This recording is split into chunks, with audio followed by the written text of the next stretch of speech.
Hey, g'day, aloha, and hello everyone! Thank you for joining us this morning, evening, middle of the day, middle of the night, wherever, whenever you find yourselves. We are so excited to have you here with us for some Hit Dice Heroes for our adventures in Wildemount.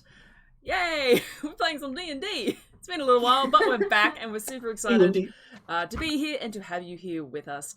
I'm Alana, I'm your Dungeon Master, and I'm joined today by my wonderful cast of players who will introduce themselves, starting with Nico. Hello, I'm Nico, and I'm ready. I'm ready to get back into some D&D. I'm ready to do some shopping, get some items identified, so we can start utilizing their badassery powers. So yeah, Nice, let's a get lot it of going. items. It's been adding up. Perfect. We are joined, of course, by Maya. The mute button didn't work. Hi, it's me. I'm Maya. I play Ace, the halfling barbarian. She's doing great. And items, magic. Give it to me. Let's go. Yeah, I hope you guys have been keeping track of them. And next up, finally, last but not least, we have Kiralee. I'm Kiralee. I play Geema. Sorry, my dog's here. I play Geema. She's a total warlock. She's also doing fine. It's been an intense first adventure for her and for everybody. And I think she's ready for a relax and to try and convince everybody to build a houseboat again. That's her main goal. And I don't know if I have items, but I'm looking now. You guys are progressively coming into like more and more money. So the duck boat the turtle boat is getting closer and closer to reality. I think potentially. I think. Hang on, wait. I wrote down the price you told me. Good. On my piece of paper. $12,000. I'm halfway there. Oh fuck. Oh my god. I think I did say it would take like a year to make though. It does say 12,000. You did say that. You did say that. But we're getting there, and also it's Exandria. Wait. The more money you throw at it, the less time it will take. With our money combined, Kiralee, it can happen. I've got 600. Dude, let's talk. Let's talk. Also, let's talk later. I forgot to divvy up money, but everyone gets 113 platinum. Yes. What? From our loot. We'll get to that. We'll get to that. Yeah, right. After our announcements. Oh yeah. Oh, that's right. Oh, it's money, Alana. We gotta start. No, I can just see this like start devolving into roleplay immediately. It just rolls, yeah, for sure. And like we're an hour into it. By the way, you should check out our socials and what the sheet like. Oh right, hey guys. Yeah. But no, quickly, just some announcements. They're the same ones as always. They haven't changed all that much. I guess a little bit. But you should check out our socials. Find us on Twitter and Instagram and also our Discord channel. So just a place to get together, see when we're going live. It's a little bit intermittent at the moment. Our schedule's a little funky, but we'll always post when we are going live. And you can check out our Discord and have a bit of a chat. If you want to say hello, ask any questions, or just hang out. It'd be really nice to see you guys there. You should also check out our other podcast, our other show. It's the What the Sheet podcast. It is streamed on Nico's YouTube channel. It is our Critical Role discussion podcast. Currently, not necessarily running at the moment because there's nothing. I was about to say there's nothing new. There was literally a game this past weekend, but whenever there are regular episodes of Critical Role, we get together and we talk about it and we discuss it, and it's a lot of fun. You should check it out. You can go back and watch all the old episodes if you want to catch up and, just have people to talk to about Critical Role. It's a lot of fun. Let's see here. Everything's listed in order, yet I still need to read it. We want to thank our incredible character artist, Rysaie Arts. You see her lovely portraits and her lovely drawings on our screen right now. Absolutely wonderful person, and just, go check out their art. There we go. Nightbot's working for me today. And finally, we are joined with Level Up Dice as part of their Diceomancy program. It's a really wonderful program. We're super excited to be working with them. We've done a few streams with them before, and they're just really awesome people. They have amazing dice. Level Up Dice. If you haven't seen it before, I'm going to show off one of my brand new Level Up dice from their curated. Oh geez, now it's definitely not focusing. You gotta do the influencer bit. the influencer bit. What? That didn't work. All the makeup gurus do that when they're showing. They're like, Oh. I used this product, like that or whatever. Yeah. Okay. This is a D20. It's very nice. D20. It's cool. Shoot. Oh, there we go. There we Today go. I'm using this D20. Ooh, that's gorgeous. Yeah. So this is the Oh. D20 fighter. Does it have a champion sword? Does it have a fighter. sword on the 20? Yeah. So That's so cool. they actually have these Good. still that you can go and like purchase, and you can get them for it's Look. based on Pathfinder, but they're pretty interchangeable, the classes. So it's really cool. I got this for my halfling fighter that I haven't played in a year and a half, but it's all good because when I do, I'll have super cool dice for them.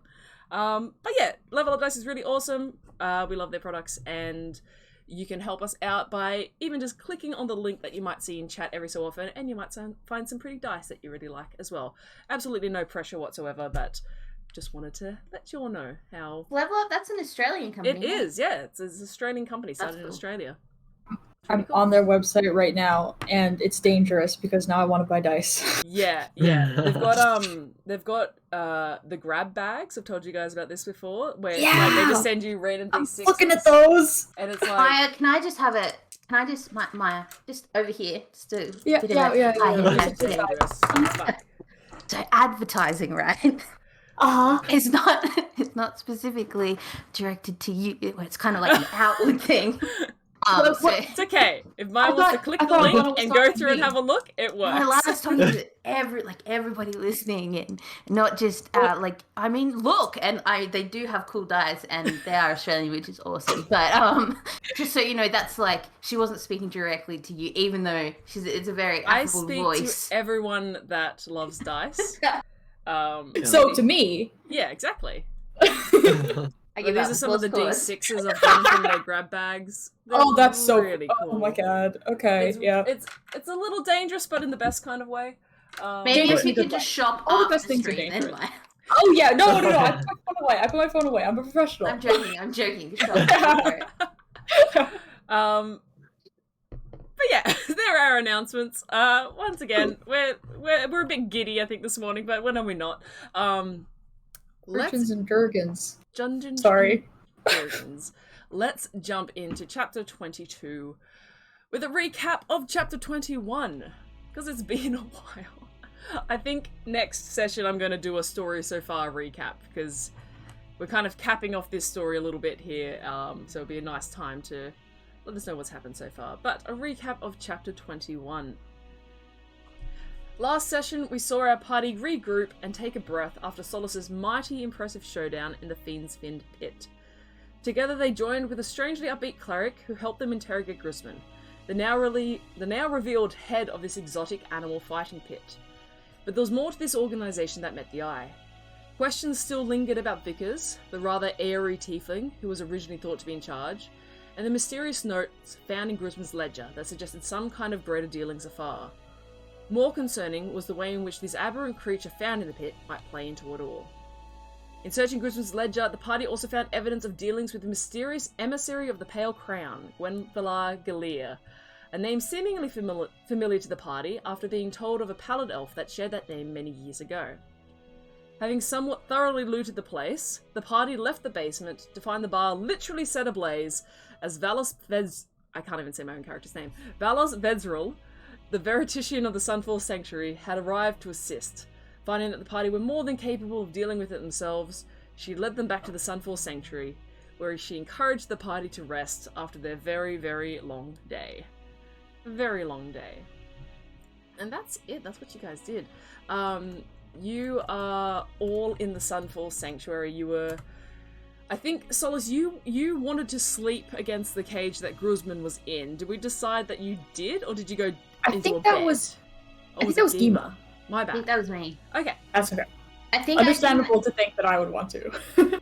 I don't remember. I remember I didn't want to sleep like in arm's reach. Yeah.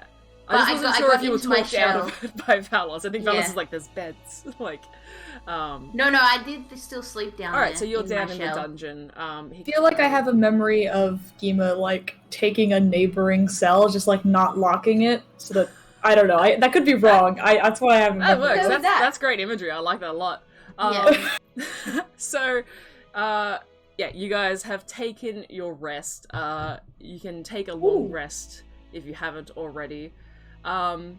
Hikari, you specifically, you wake up from your trance, because you do trance, you only really rest for about 4 hours compared to the 8 hours of your companions. You're seated on your bed in the room that Bellis gave you, and you're slowly starting to become aware of your surroundings. It's surprisingly warm here underground in the crypts of the Sunfall Sanctuary. You'd expect it to be a little bit cold. You're in a coastal town, it's underground, but it's quite warm. It's almost like a bit of... You could attribute it almost to sunlight, even though there is no light currently down here where you are. Is there anything that Hikari normally does when they wake up from a trance and they're like, oh, I've got 4 hours now, pretty much, before my party wakes up? They would probably spend a lot of their time messing around with their woodworkers' tools, just carving away at whatever project they're still working on. They've probably glanced and skimmed through and read that moon book, that fairy tale romance book that they've read that so many times now, gone back to different passages, would practice different, forms and such. Very routine. It's 4 hours. And so you kind of go through your motions and the things that you normally like to do. And in this room that you're in, it's kind of almost like a bunk room where there are a couple of beds laid out. Solace is a few beds down. Geema's not here, you know that she stayed down in the dungeons. But peering ahead, you catch a flash of something white darting under one of the beds. And it's quite quick, but you do, it catches your attention and it's drawn there. Give me a perception check, please. That's not normal. Oh, that's a natural 1. Oh no. Or 6. You see where this thing goes, but you don't see anything else. But you look around, you're the only ones in the room. Solace is kind of sleeping. You see the gentle fall and rise of her as she's asleep. The occasional kind of twitch and maybe a little bit of a grimace. But you can't see anything else. You see this thing dart under a bed and then nothing. I'm gonna hop out of my bed. If I was laying down, maybe reading at that point, and I'll go look under the bed, see if I can see where it went. You kind of reach under the bed, and well, not reach, but you look under the bed, and you come face to face with this stark white cat, and it's staring back at you.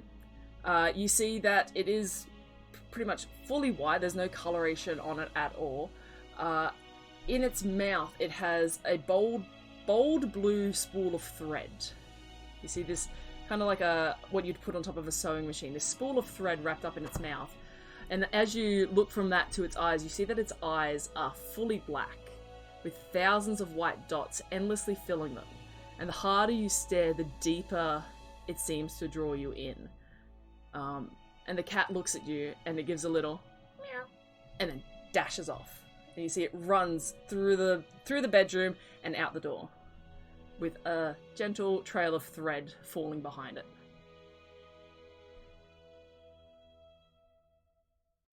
I awake. Do you slap yourself on the cheeks? Yeah. Yeah. You're like, I feel that. Push Solace awake. You get kind of knocked a bit, Solace. Make a constitution check. Me? Yeah. Oh! That was a journey. Con saving throw or just check? Just check. 14. 14.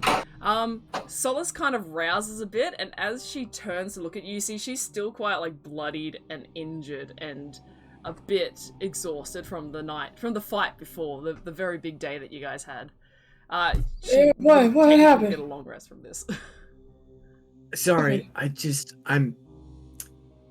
you look like you need some rest still, but there was a cat with really weird eyes, like galaxy eyes, but it was like a void, and it had a blue thread.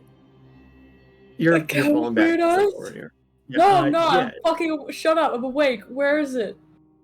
It ran away, but it conveniently is leaving a trail of blue thread to follow.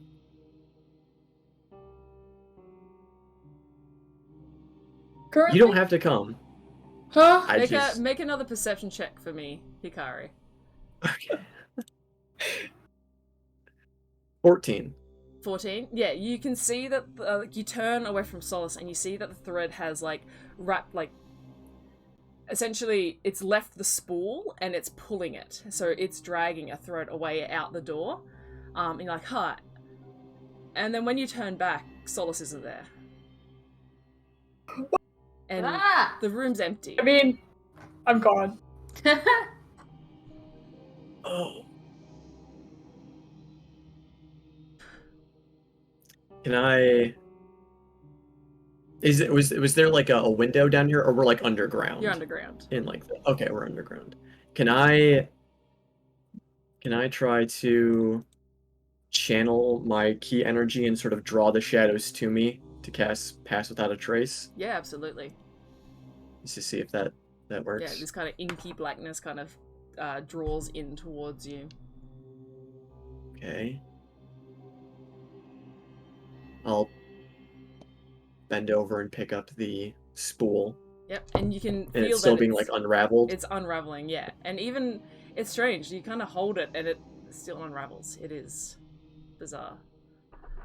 You get a sense it's not fully corporeal. Guess let's see where this takes me. I'll head out the door. But before I leave the door, I just like do a double take back in the room to see if Solace is there. He's not. You feel, and as you kind of follow this thing, you feel it's kind of tugging. Like there is a bit of a tug to it, almost like you've got a fish on a line. I don't know if you guys don't like that motion I just did, but you feel a bit of a tugging on this line as it drags you outside. Hey boy, we got a live one here. But it leads you outside, and the streets are quiet. You know it's probably early morning because of the time you went to bed and how long it normally takes you to trance. You see there's a bit of a low fog coming in from the sea, and if there are people up at this hour, you can't see them. It's pretty desolate at the moment. But there's the occasional spark of light as the fog parts and moonlight kind of shafts down. You trace the thread from your hand to where it leads you, and up ahead you see that it turns and bends into this alleyway. You turn in, and before you see these large walls surround you on either side, and directly in front of you, roughly about 50 feet away or so, you see the white cat, and it stands there, just looking at you with the thread in its mouth.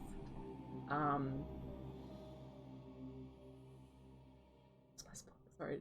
You see, the walls on either side of you rise pretty high above you, and in a shaft of direct moonlight is where you see the cat sitting. This white cat staring at you, its eyes unblinking, thread in its mouth. Before a shadow falls over the cat, a cloud passes over, and as the shadow passes over the cat, it shimmers and disappears completely. You look around, but there's nothing. You can make a perception check if you like, but where your keen eyes are picking up on nothing. What is? What was he? How 12. But 12. No, you look for the cat and you can't see it. It is just these walls surrounding you. Then murmurs. Gentle little whispers. You start to see people that you didn't see before. Lightly lit forms kind of begin to circle you and surround you. They all stare and they all whisper. You try to keep your head down. It's almost like a natural instinct of, oh, people are looking at me. Head down. But the chatter continues, and you look up and you see the space illuminated with a large crowd of people staring directly at you. A spotlight of moonlight shining down from above. You see traders and fishermen, guards, agents. People you've stolen from. People you've lied to. People you've tried to help and people you've saved. And some people that cause you to look away. And they all stare, their attention solely on you. What do you do?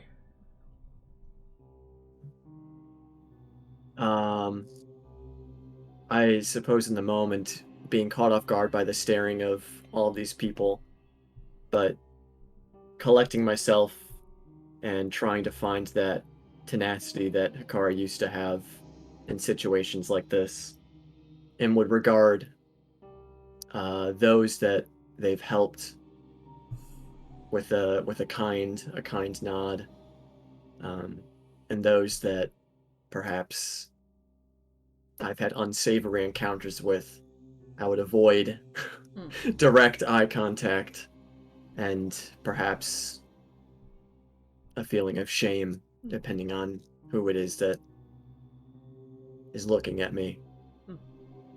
And there's no sign of the cat still. Make another perception check. Spinning around, now sort of feeling that panic setting in as I'm recognizing more and more of these faces. 17. 17. You look around, and the crowd, it is kind of all-encompassing you, and you look ahead to where it was before in this shaft of almost shadow in front of you, and you don't see it, and then you hear meow, and you look up and you see about 50, 60 feet above you, the cat is on the roof of one of these buildings looking down. Okay. You see the crowd now begins to push in. The whisper's getting slightly louder. My heartbeat begins to pick up, and knowing that I recognize some of these people, Hikari's going to do one glance, like one scan through the crowd. They're looking for 3 specific people. I don't know if you would remember those ones from the backstory, but they would look for those 3 individuals in a quick scan. Yeah, you see those 3 people there, staring and whispering together. Hikari's gonna look up at the cat and, thinking of how it was like whisked away by the light of the moon or whatever had happened, the shadowy essence, Hikari's like, man, I wish I was up by that cat right now, not in this scenario. I would give anything to not be right here right now with all these people looking at me. Make a wisdom saving throw for me. Wisdom. There it is. That's a 4. You feel this kind of this claustrophobic energy as these people start getting closer, and you're willing yourself, and the cat continues to look down, mewing at you, but they start getting closer and closer. The shadows that are, and there's still the moonlight. You are kind of bathed in moonlight. It's only really towards where the cat was that the shadow fell. Okay. Is there still like a moon in the sky though? You look up and you can't see the source of the moonlight.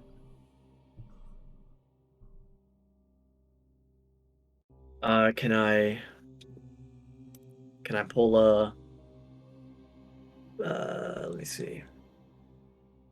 Any shadows that are in the area, I am just going to attempt to pull them around me to cast darkness centered around myself. Yeah, you do that, and you pull the darkness around you. Give me another wisdom saving throw.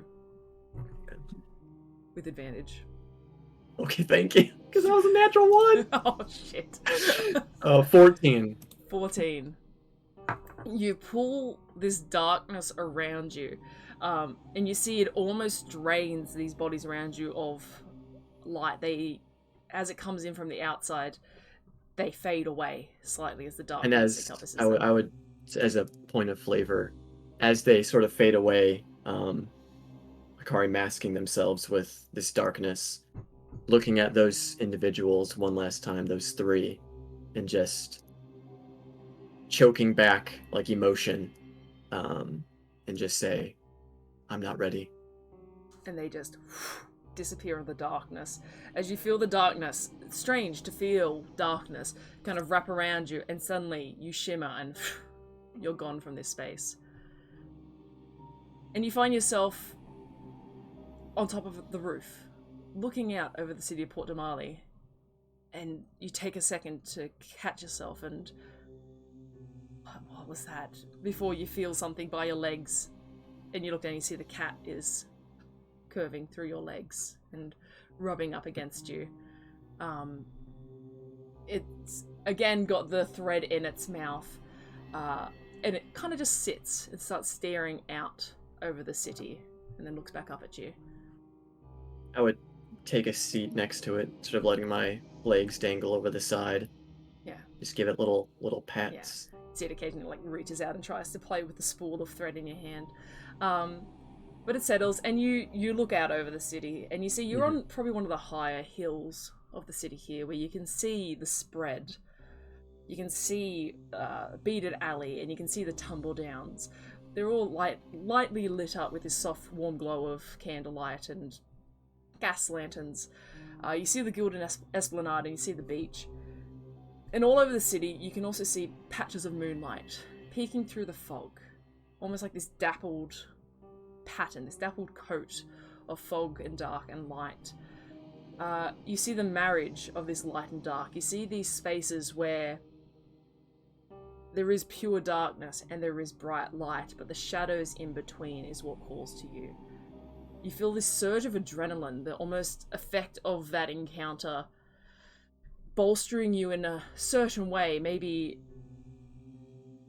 affecting you in others, but you do feel this surge of adrenaline, this sense of possibility, of freedom, of movement, of advantage and safety. You think, how did I even do that? But you feel confident that you think you could do that again. You turn to face the cat, but your eyes are met by a tall elven man sitting next to you, made almost entirely of light. He smiles, and the light bursts from all around him, blinding you temporarily.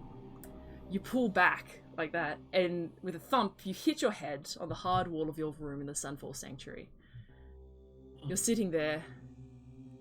You turn, you see Solace is there a few beds down.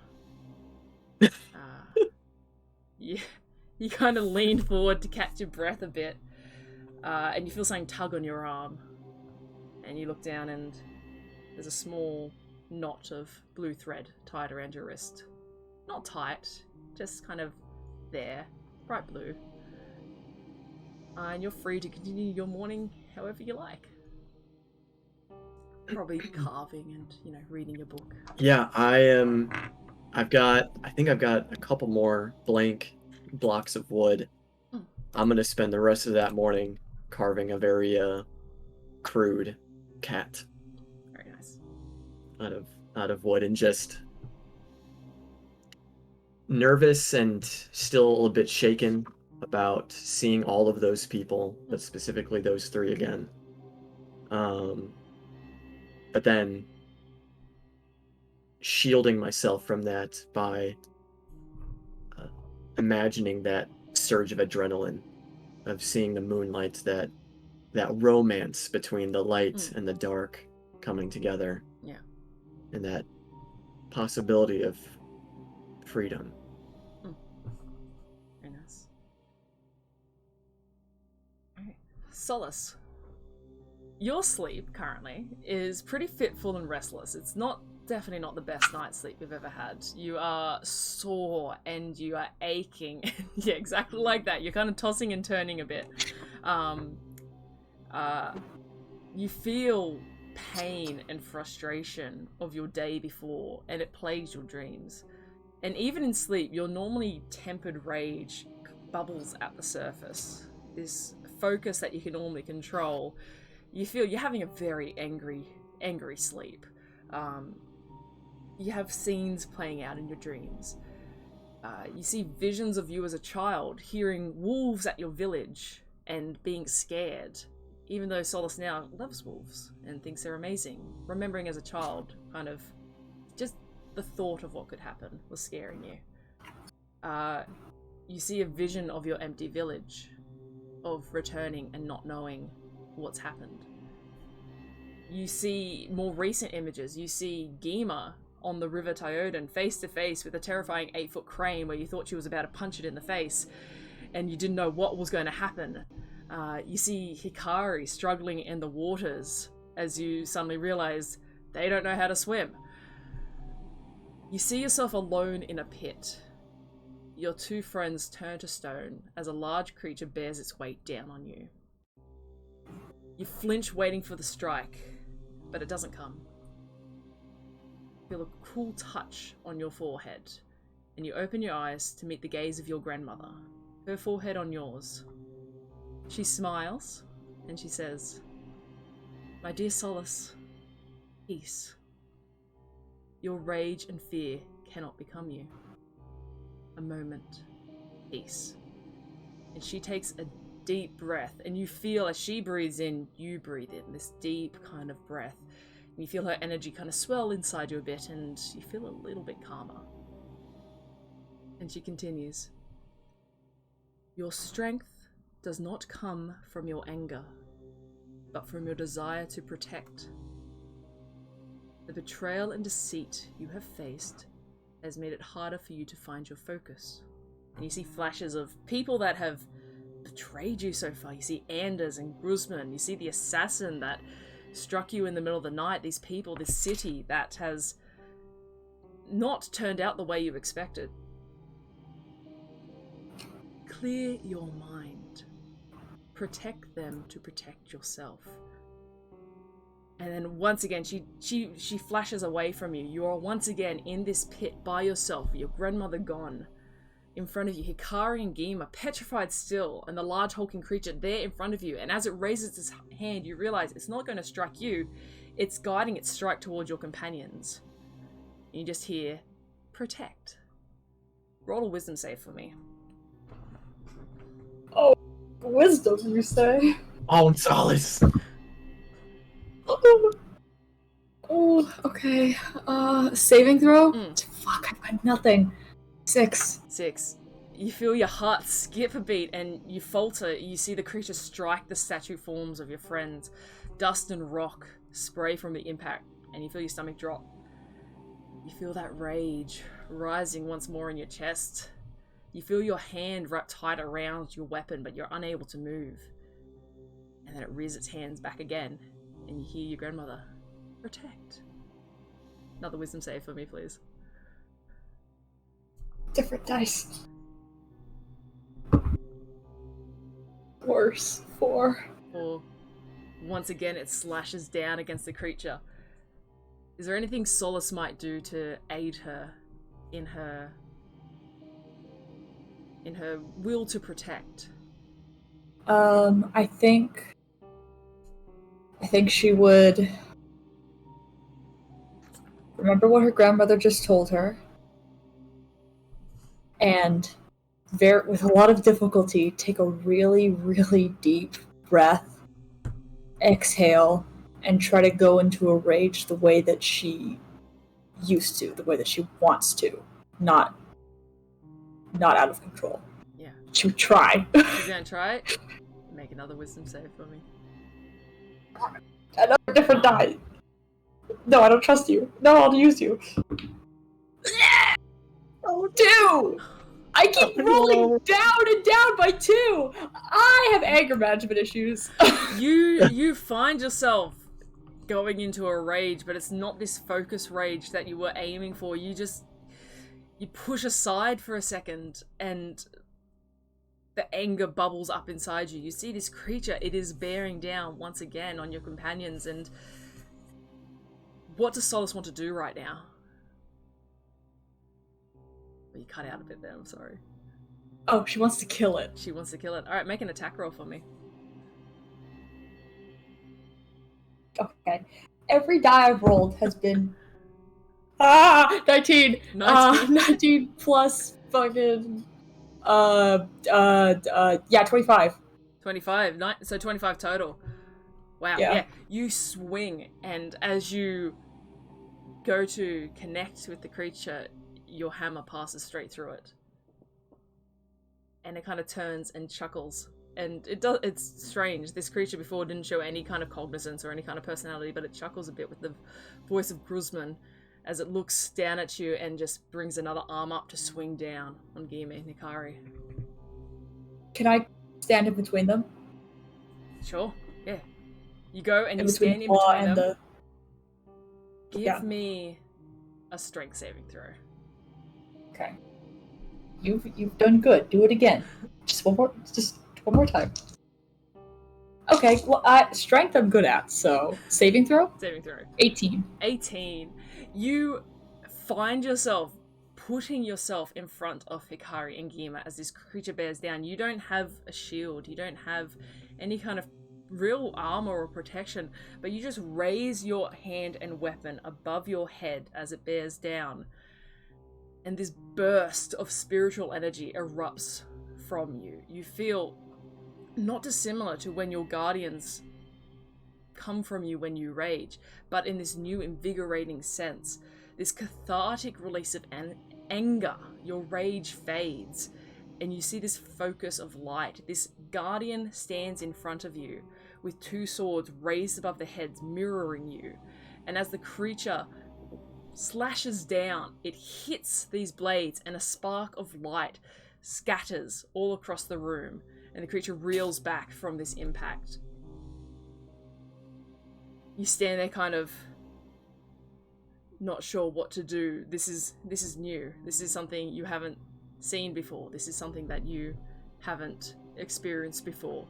This guardian in front of you too, it's not a spirit that you've seen before. It is something new, but it stands there for a moment and then kind of folds back into you.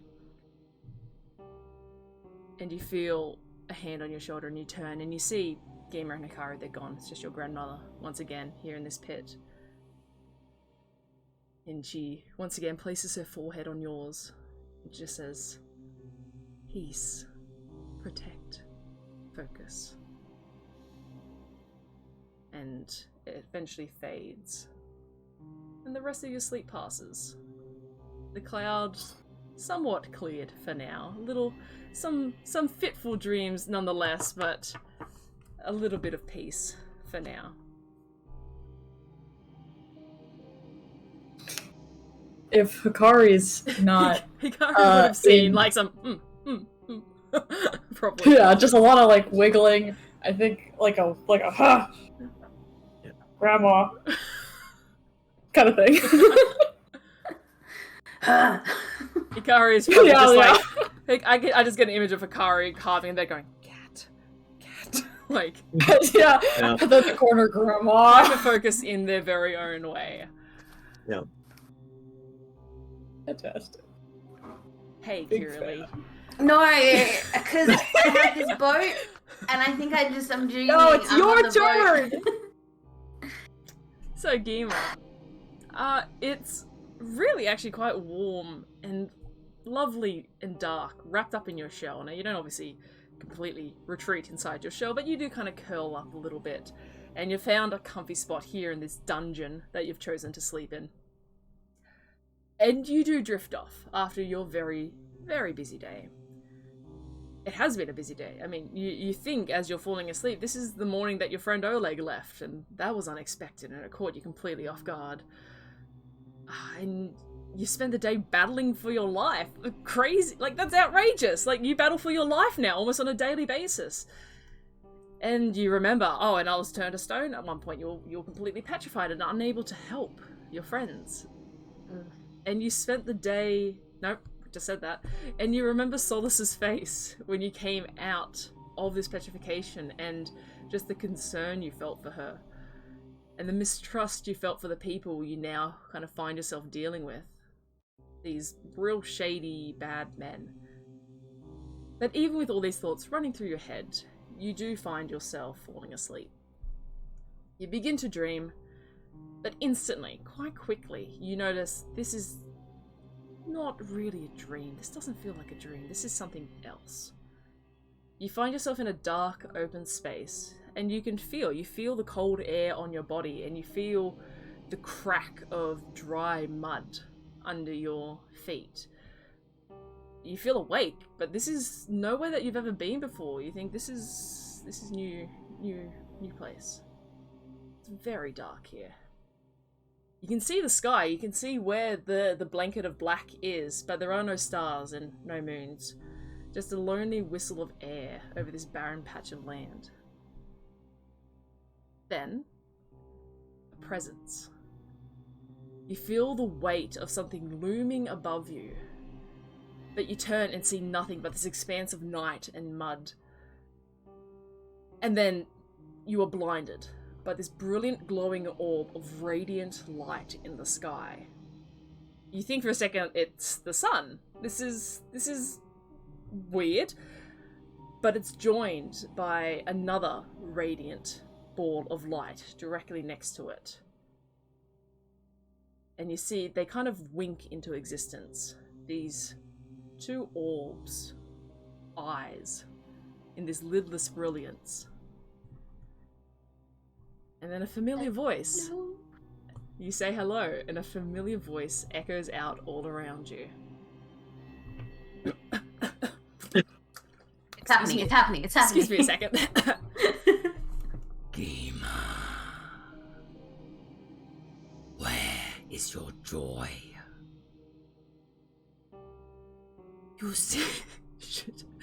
You seem lost, uncertain, afraid, yet strong, and growing stronger. You need your strength. We need your strength. I need your strength. We cannot do this alone.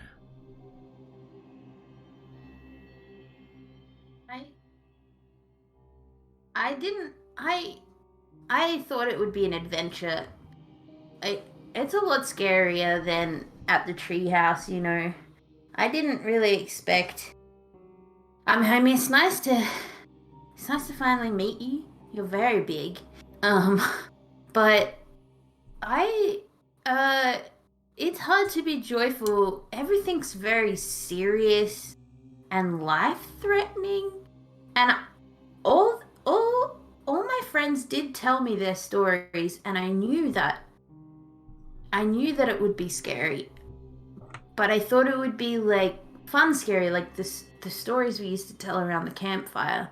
This is like traumatic, and I wasn't expecting that, and I don't know. I think I have this plan. I don't know if you've seen. I've drawn this boat, and it's not just a boat. It can go on land. I think you would like it. It can go on land, and I'm thinking there's a way I could make it fly.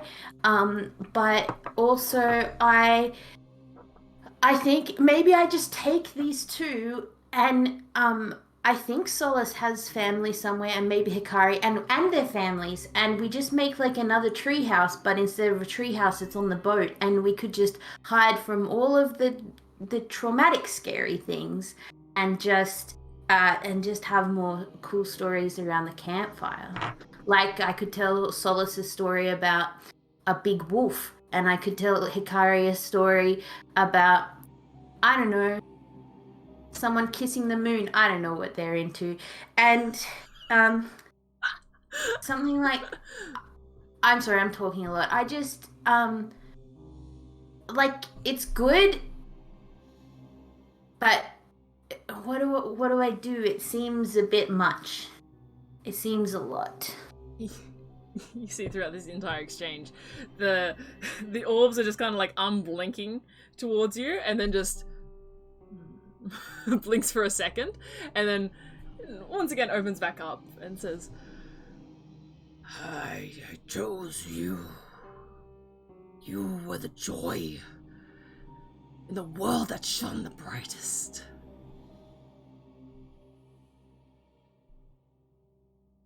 Yeah. But I was in a very small world. My world was just them. And they'd run away from this world, and they told me their stories, but I don't know. I think I just want to run away again. It's kind of hard to be joyful. Sorry? you kind of, it pauses for a moment. And you see it pulls back slightly, and you see parts of the light parts of the shadow begin to retreat a bit, and it just whispers almost in a slightly softer voice than you've heard it speaking before, says, "But I need your help. We cannot allow this to pass." And you see as like the shadows kind of pull back, you start to see buildings appearing in this darkness, and you start to see land and a dried riverbed next to you, and you begin to recognize this place and think, this is Tsoa, and it is barren. You see it has turned to mud and partially ash, and you see in the distance where you know the woodlands were and the forests that you explored are just a skeleton of blank trees. And you see more images like this. You see aspects of Port Damali where the ocean has receded and there's no movement in the city. And you get images of your treehouse and other places you've visited just turn to mud and ash. And the creature once again leans in and says, "We cannot allow this to pass. Anywhere, anytime. Cannot do this alone." Oh no, I think I can get on board with this not coming to pass. I think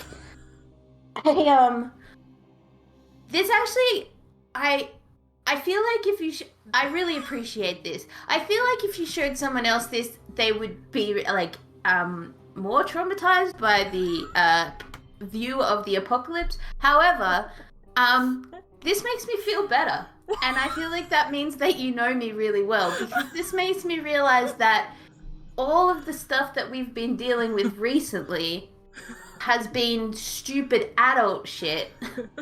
And there's actually like a bigger, more important adventure that makes all the adult shit look really dumb. And that makes me feel actually really good. So I would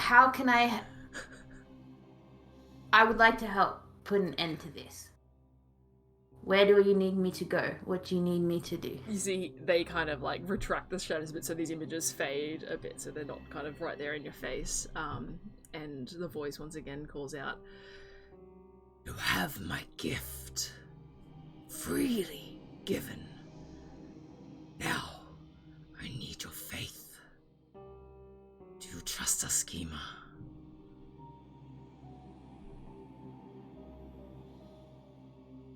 I think maybe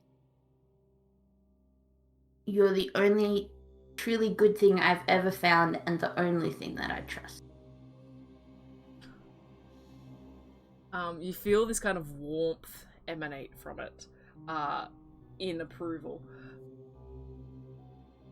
And once again, it continues. Why did I give it so many speaking lines? Alright. You have faced peril. You have faced strife and deceit. You must be able to protect yourself. Know your strength. Gotta get further back from the microphone.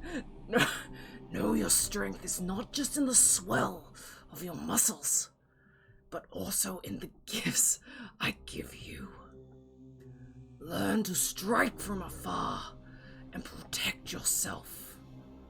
I cannot do this alone. Join me. And you see the eyes blink and disappear before a shaft of light falls roughly from the sky about 60 feet of you, and you see this large silhouetted shape behind this light. Probably about, it's hard to tell kind of how big this shape is behind this light, but this almost beam of light. And once again you hear the words, "Join me." What does Geema do? I start walking towards it. Yeah. No. Oh. Yes. You start to take your first steps, and you feel this kind of renewed sense of courage, and very strangely, but as you say, perfectly on point for Geema, a bit of hope. And there's something clearly foreboding in this creature's voice, but there is this kind ambition that they also portray. and you take another step, and your kind of foot sinks about half a foot in the mud. You're like, oh, this is embarrassing. You tear your foot free, and you keep going, but then another foot later, it sinks even deeper into this mud. And as you look down, you see these tiny strands of mud start lapping up at your foot, kind of holding you and pulling you down. Friend? You kind of look to the shape and you just see this shadowed figure with these two beaded yellow eyes just stare.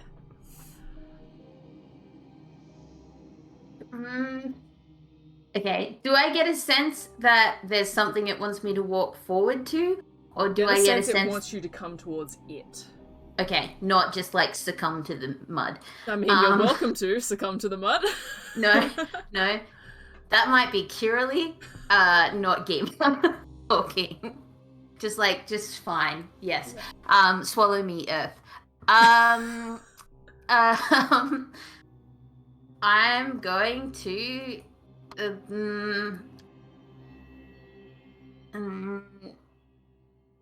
Oh! Can you try to break free? Can I try and break free? I also now have fly. Yeah? Yeah, you do have the spell fly. Yeah. I'd say, I'd say, not to be a pedant, but technically this is before your long rest. Oh, I'm sorry. I didn't. It's It's cool. been a long time. I didn't know when I got fly. It's okay. all good. I don't have fly. That's not a thing that's happening. Everyone forget I said that. I'm sorry, Alana. That's fine. I have Thunder Step. Yeah, that's cool. Yeah, so I've kind of gathered all of these. I used to have spells that were quite useful and just like, I don't know, those simple kind of druidy warlocky spells. But now I've started to develop, since Geema's like experienced this hardship she didn't really know existed, or like didn't quite understand it. She's developed all these really intense spells. So she almost does this a little bit. She thinks she could still pull out, but a little bit to show off to her patron. She like does like the biggest teleport spell, trying to like get up and out and forward towards it, 90 feet. Will that work? I mean, you initiate how you know to initiate a spell, and you feel the crackle of this lightning kind of thunder energy surround you, and then it kind of splinters out in the mud by your feet. Oh, that's also embarrassing. That is also embarrassing.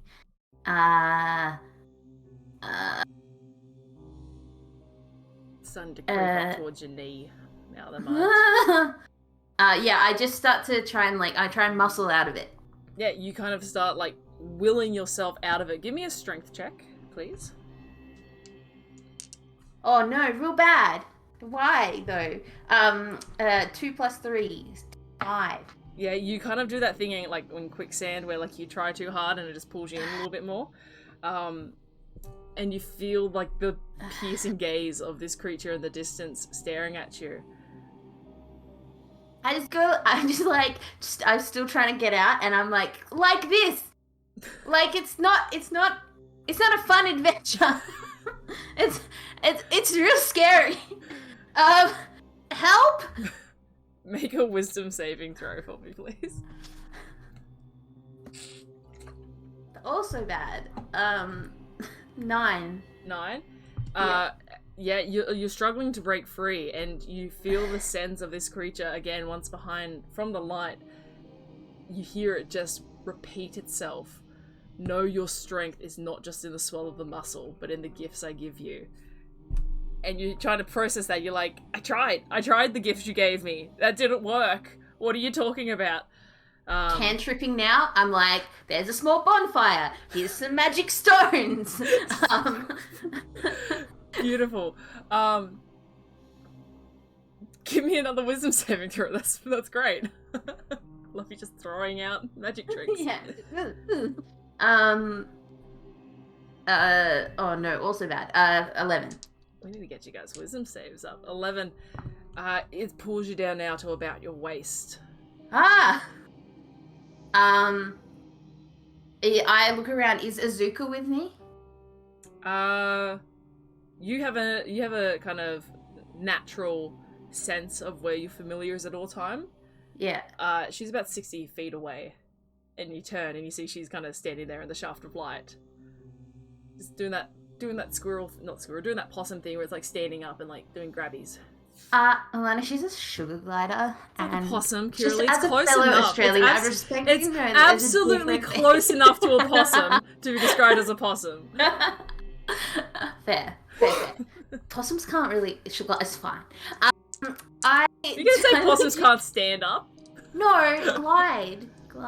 Jump. They do jump. It's true. Let's take this offline. Let's take this offline later. We'll have this out.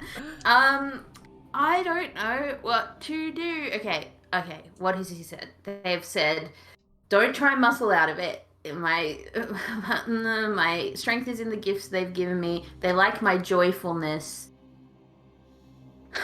I can't. I tried that. That's not gonna work. I'm like trying everything. I've got. Hang on. Oh wait. What are some specific gifts that I've been given? Oh, wait. Wait, no. I don't know if that's true. I don't know what to do, Alana. I'm scared. What does Geema desperately want in this moment? After everything she's seen so far, even with her current situation, what's the thing Geema wants the most? Now she just wants to get back to tell her friends about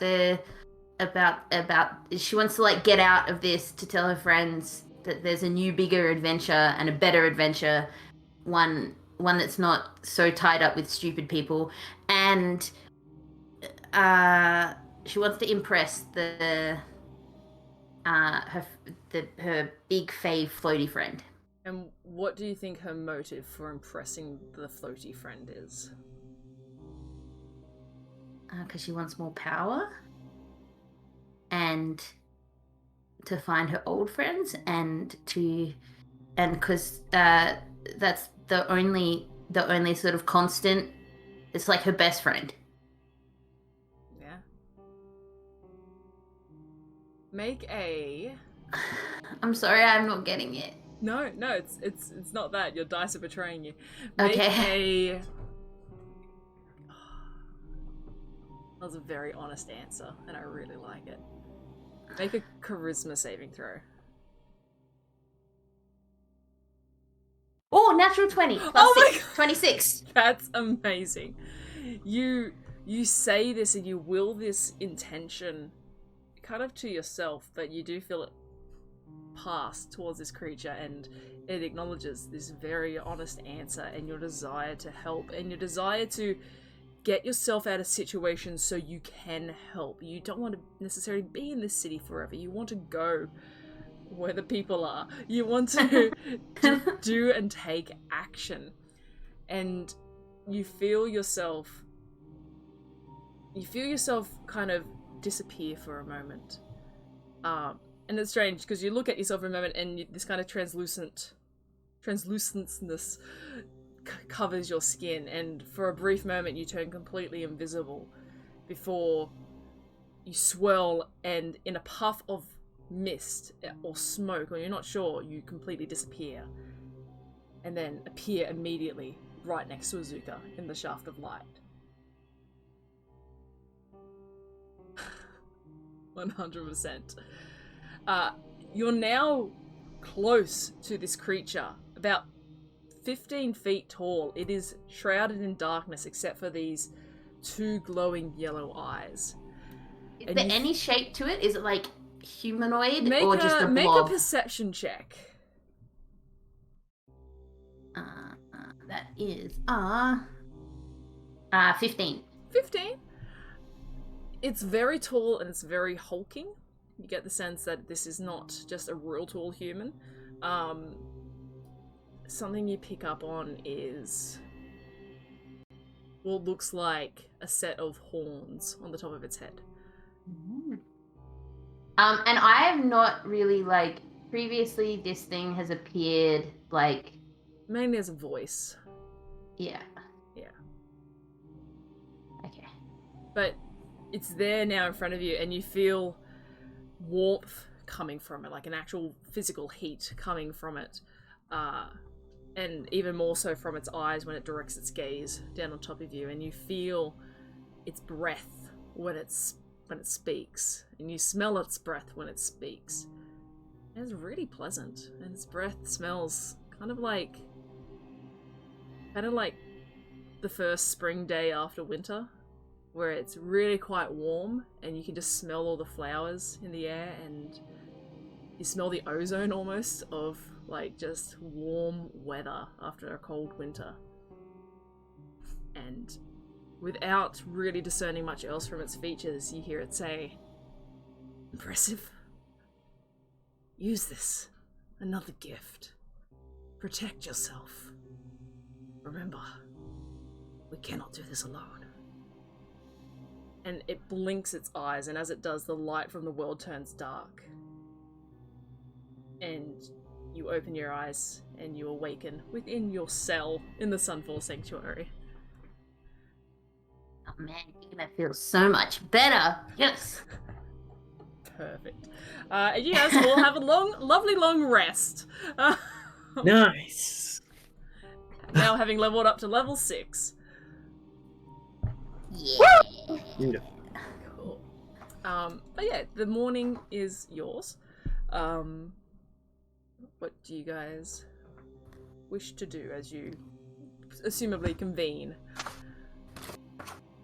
Yeah, I check that everything's good. I feel like, you know, he hasn't got out during the night. I'm done now. I'm done with this petty, like, I have much bigger shit to deal with now. So I just come upstairs once I wake up. Yeah, you check. Grisman's still in his cell.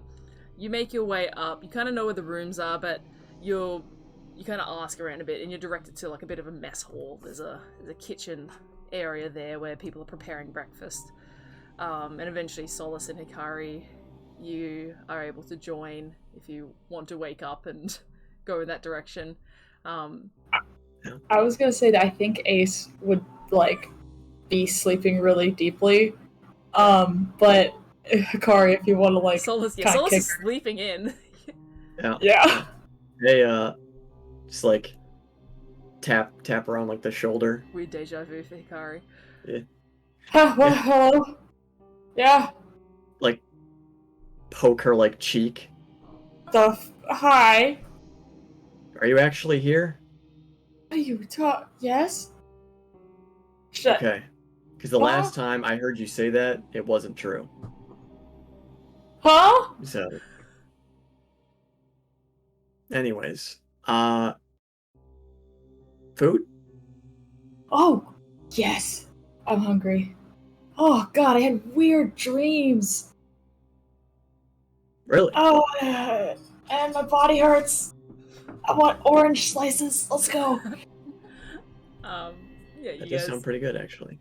make your way up to the mess hall, and you see Daffod is currently in there, and he's got like a bowl of something in front of him, and he's kind of sitting there with the bowl and the spoon kind of hanging with like what you assume is like porridge dripping off, and just kind of like a bit staring off in the distance with the bowl.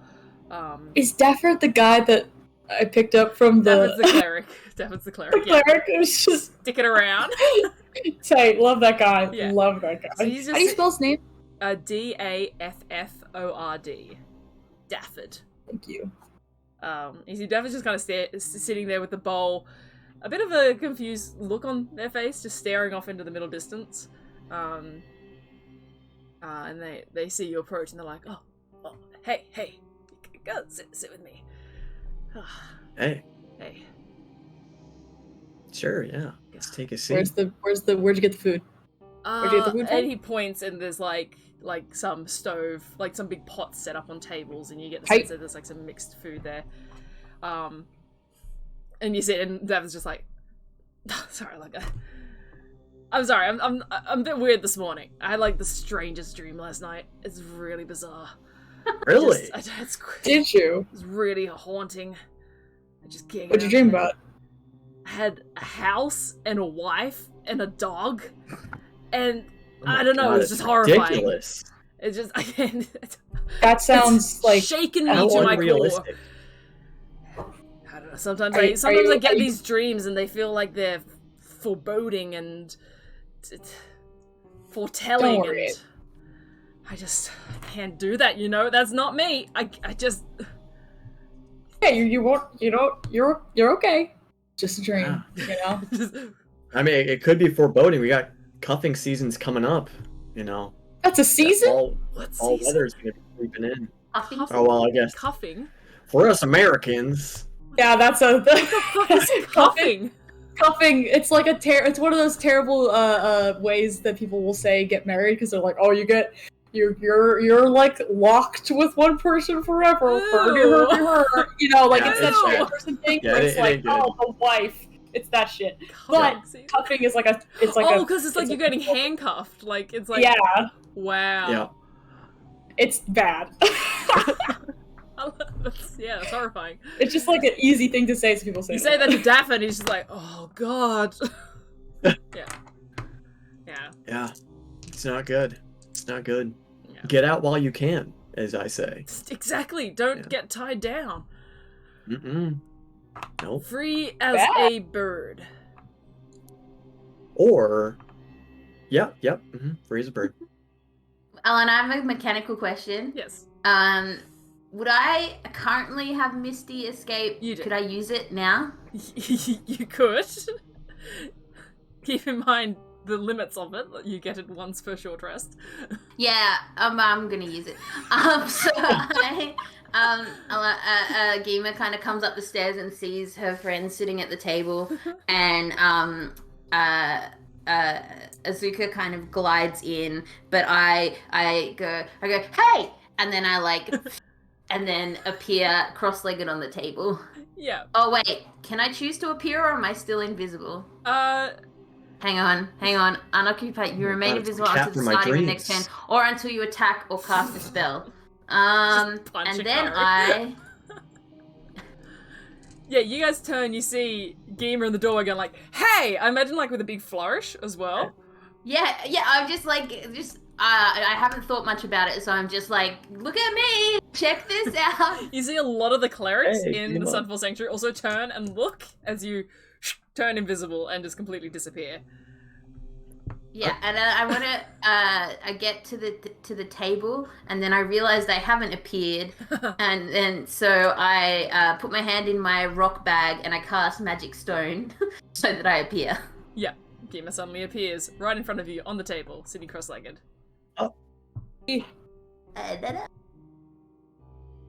Morning, guys. Check it out. Good morning. Wow. Have you always been able to do that? No, it's new. That was pretty cool. I had the best dream. Just Really? Tab Yeah, is just like I folding it. what's in his? Okay, it's okay. He had a nightmare. I'm like patting him on the back. I don't know if you know about my magic comes from, comes from my friend who's like, it's hard to explain, but like I've never really intellectualized any of that, where it comes from. Mention this to us. I don't think. What do you think? And Wait, what? also, really scary visions of a terrible apocalypse. It's a great morning. It smells so good in here. Yeah. Food. Yes, I think. You guys can I'm actually, stuffing you my can face. actually, you guys can actually smell coming off Geema is this smell of like fresh flowers and spring and warm air and kind of even a bit oblivious to Geema. Like she's got it's a bit strange, but you really notice your friend's smell this morning. She's got a bit of a nice smell to her. Some perfume? Did you find some perfume in the person's cell you slept in last night? No. I wish I'd been locked up here. Oh. Did you get... What? I start stuffing my face with fruit. I don't know. Yeah. So you reach the threshold and it's only 9 a.m. in the morning. Yeah. Cool, so... What a coincidence that we all had a strange dream. Should we go We all around... had Should we go around the... Should we do a sharing circle? What's the circle? Sharing with the thing? circle. Yeah. The talking thing. We pass around Azuka. To make the circle, normally we're standing up and we sing the song, make new friends and keep the old. One is silver and the other is gold. One day you guys will learn it, and then I'm working on it. I go, what's his name? Daffod. Hey, Daffod. We're in a circle, and anyone who has Azuka, is the person who can speak. This is his first time seeing Azuka. He's like, what the hell is that? No, to keep it, it's fine. Just please keep it away from me. You allergic? Yes, allergic to whatever that is. Oh, don't be rude. It's made of fey stuff. It doesn't... Anyway. That one makes bite me to kill feel ya. better, I guess. Here you go, Hikari, and I chuck Azuka to Hikari. It's a sugar glider. It wasn't abusive. It glid. Yeah. Oh yeah.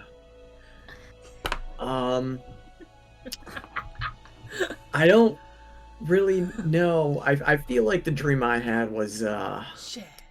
of a symbolic variety. You know, it's like when you read a book and like a door is blue, and it's like, why was the door blue? You know, I feel like it was kind of like one of those dreams. But there was a cat.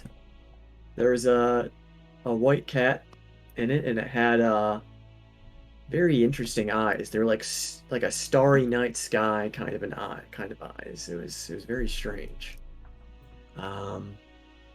It led me down to a isolated alley.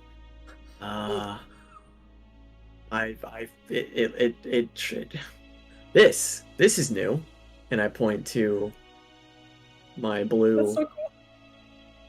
thing. I sniff it. Do I notice anything weird about it? I go... It smells like thread. Whatever It's that pretty. smells I like it. Does it smell like anything, Geema?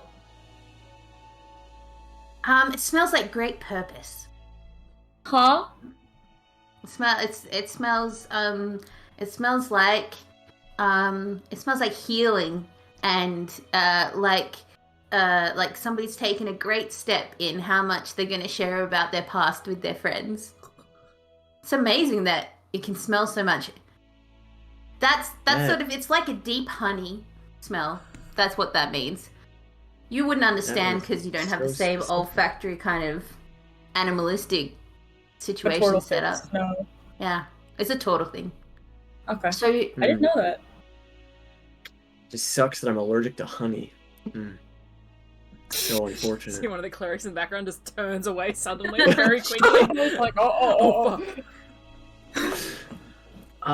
The cat kind of just showed me the relationship, the romantic relationship between the darkness and moonlight and shadows, and the spicy stuff that gets on when those two meet, I guess. I'm looking at Solace. Hold on. You don't have to share. Listen, the sharing circle is all about like you don't have to share everything if But it was, you- a but certain if you feel kind of comfortable. dream. But if you want to, this is a non-judgmental space. I guessed that about you and the moon. Last night when I was talking to my friend, I guessed that. Yeah. Mm-hmm. Yeah. I'm dating the moon. There it is. Yep. One. You found Which one? Of the two? who? There's two. There's two. What do you mean, ew? There's Two two moon- moons. Hikari's a one. No! Oh. I'm a one mooner. Okay. Oh, my bad. I forgot. I'm sorry. I didn't mean to bring up. That's not get political. Next, you're gonna tell me that Exandria is round. Can I do Okay. Can I do an insight check? I feel like regardless though, Hikari, you would know it's Katha. That is where you're sensing all this Yeah. from.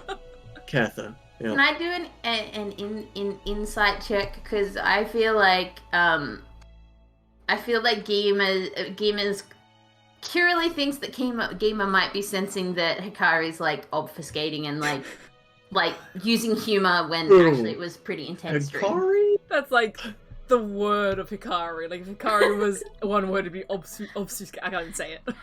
Obfuscate, including Obfuscate. Yeah, yeah. including all of the Yeah. magic that they do. Use all Go of ahead, that. make an insight check. I guess, Come on, dice. Hikari, you can make a persuasion or deception check just for how well you're putting this information out. Yeah, It's up to I'm you. not lying. I'm just Yeah. withholding information. I But only I'll rolled go. a I'll go with 10. deception since I'm not fully telling them. I only rolled a 10. Well, I rolled a 4. You get the sense that they are definitely holding things back. I go, Hikari, Yes, Geema. just,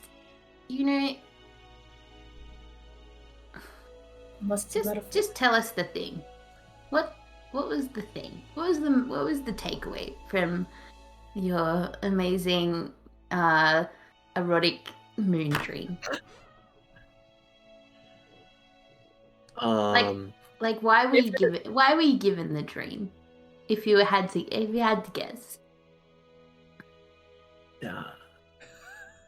The moon is just. No!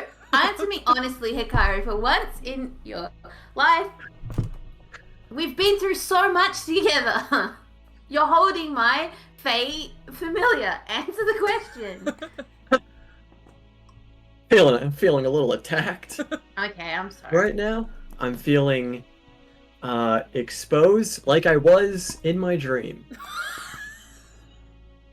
Okay. Not. I hear one of the clerics laughing in the back. Not in that way. This is Dapper. Dapper's just like, wow, your dream was awesome. Like, what? The moon exposed. No, there was there was a lot of moonlight and darkness and people and I think I learned something, I learned that the moon could help me, Yeah.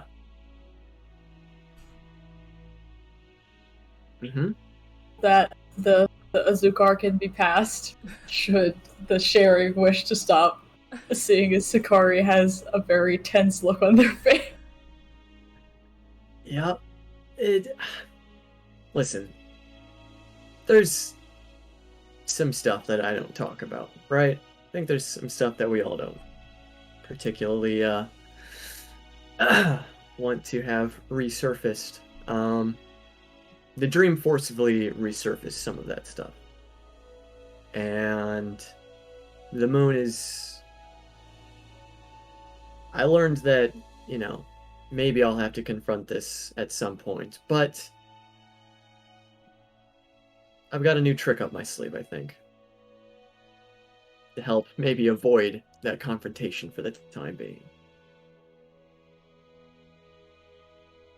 But yeah. That sounds like a good dream that had a sucky bit, and I'm sorry. Wow. It's alright. No, I didn't do anything. I didn't smile. Yeah. There's a lot of sucky bits surrounding, the moon, and it was all very. Goddamn squirrel! Give me the squirrel! It's a sugar glider.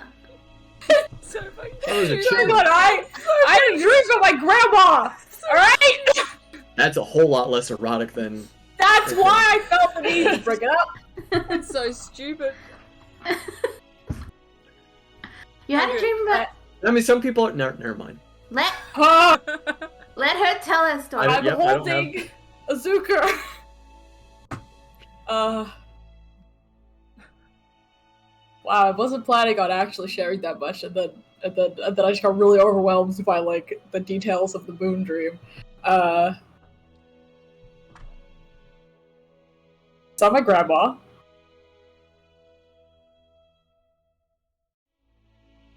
She gave me some grandmotherly advice, I think. I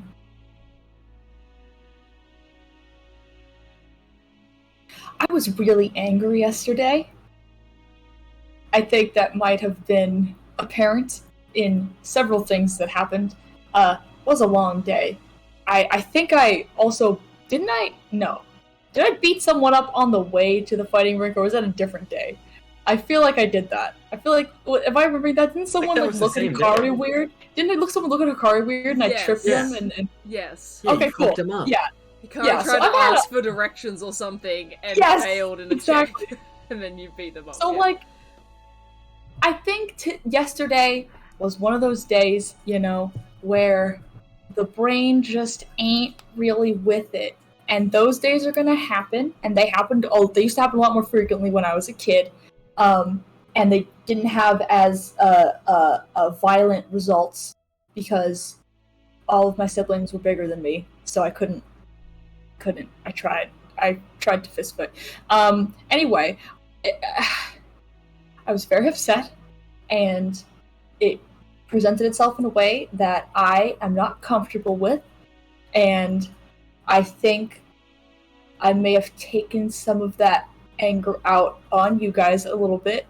It's okay, don't sweat it. It's fine. And- You snapped a bit. Okay. It's okay. Stafford. We have those days. Stafford. It's alright. It's Stafford. completely reasonable. Stafford. Apology accepted. I agree. No, cool. Nope, I have, Just the That's words it. echo in your head, peace and focus. Literally, I was like, da, da, da, da, da. Focus, protect, peace. I wrote them down in big letters. That's it. I had a dream about my grandma, and it made me reconsider some of that anger.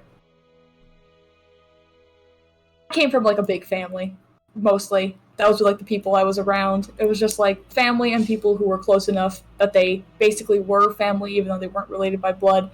And then I enter a city, and I'm like, woo, I will interact with people, and everything's cool. And then we get backstabbed like 5 times, and I want to smash heads open with a giant hammer.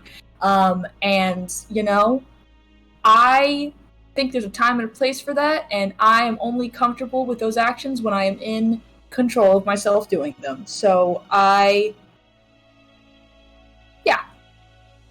had a grandma dream, and it helped.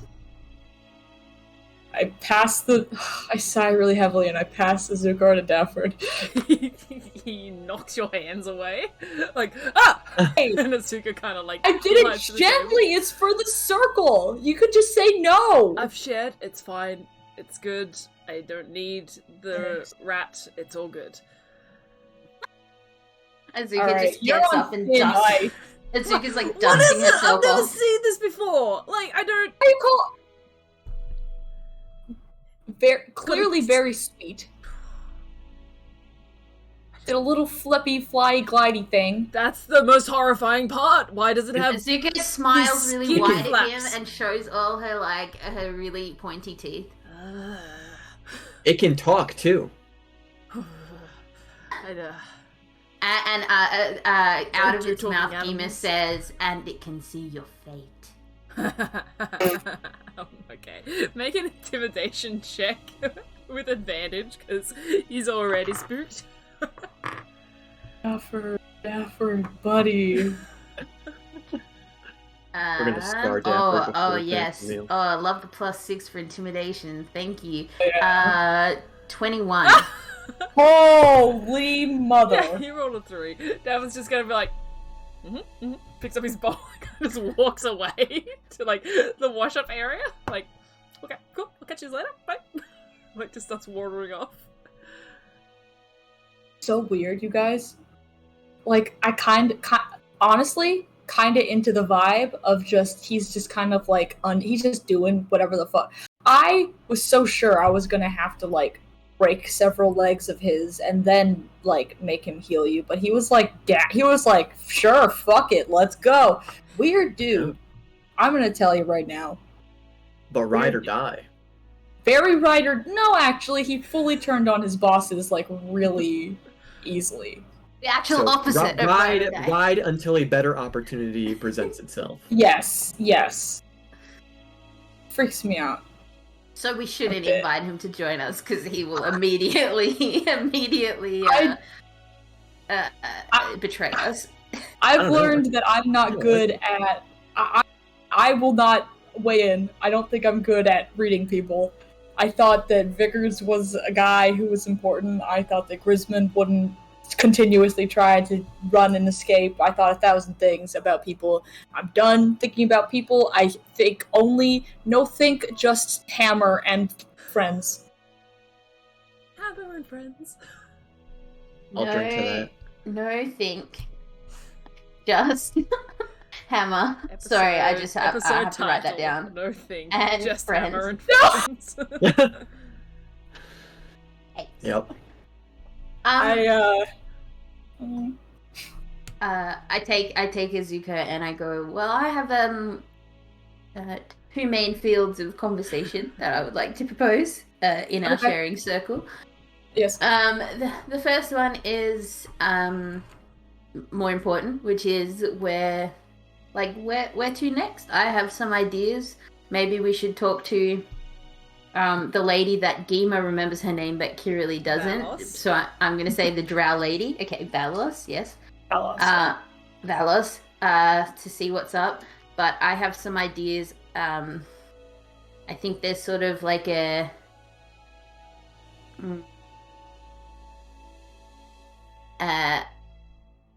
sickness on the land, I think, is mostly what my dream showed me. That we could try and fix a problem bigger than all of these petty, stupid fighting ring and magical creatures, and like a problem bigger than that, and therefore I think that we above people, essentially. Less personal. Yeah, less like just some annoyed jewelry store guy, and then also I still want to beat that dude's head in. Okay. Oh god, no, I'm sorry. Is it helpful if we all breathe with you? No, it's cool, just keep talking. And secondly, although Hikari is right, I think we all have memories that we push deep down. I would answer any. I'm not trying to keep any of my my history or what happened before I met you secret. So just flagging that I'm open to any questions about that. But mostly, I think we should talk about where to next, because I do remember very importantly that we did get a direction from when Ace reached out to her family. I was thinking about that, obviously. But I do want to check in with Valos, because as much as this has all sucked, are we done here? Did we do what we set out to do? Because I don't know if I feel comfortable leaving midway. And this may be the stubbornness and partially anger talking, but I want to see this through if it's not through.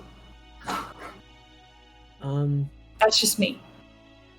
Well, I think for the most part we got to the bottom of it, but there is another avenue that we can pursue to perhaps see how far back this goes, or to see if there's any other connections.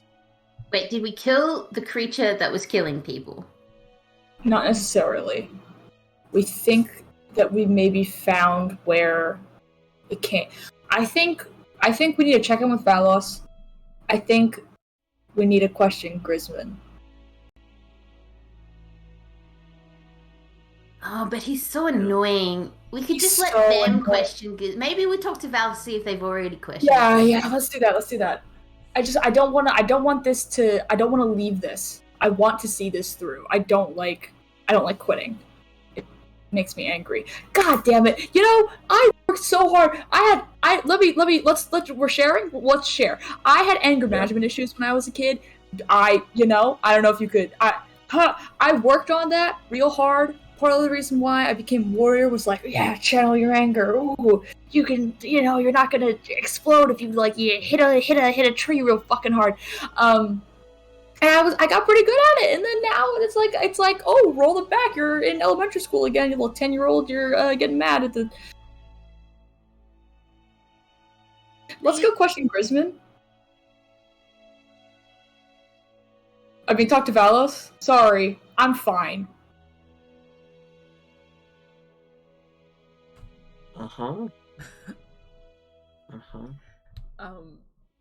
Cool. So you guys want to go see Valos? Yeah. Cool. You see Dafford kind of sidles up and she's like, you guys going to talk to Grisman, or should I go? You can do whatever you want, but where are you going? Me? No, all of you. I don't know. We're just going to talk to Valos right now. Cool. You don't have to. Oh, unless you're saying no. Huh? Well, what? I don't know. Wait, would Dafford know anything? That's an interesting question. I think I asked you, right? It was kind of the heat of battle. I know things. Useful. I can be useful.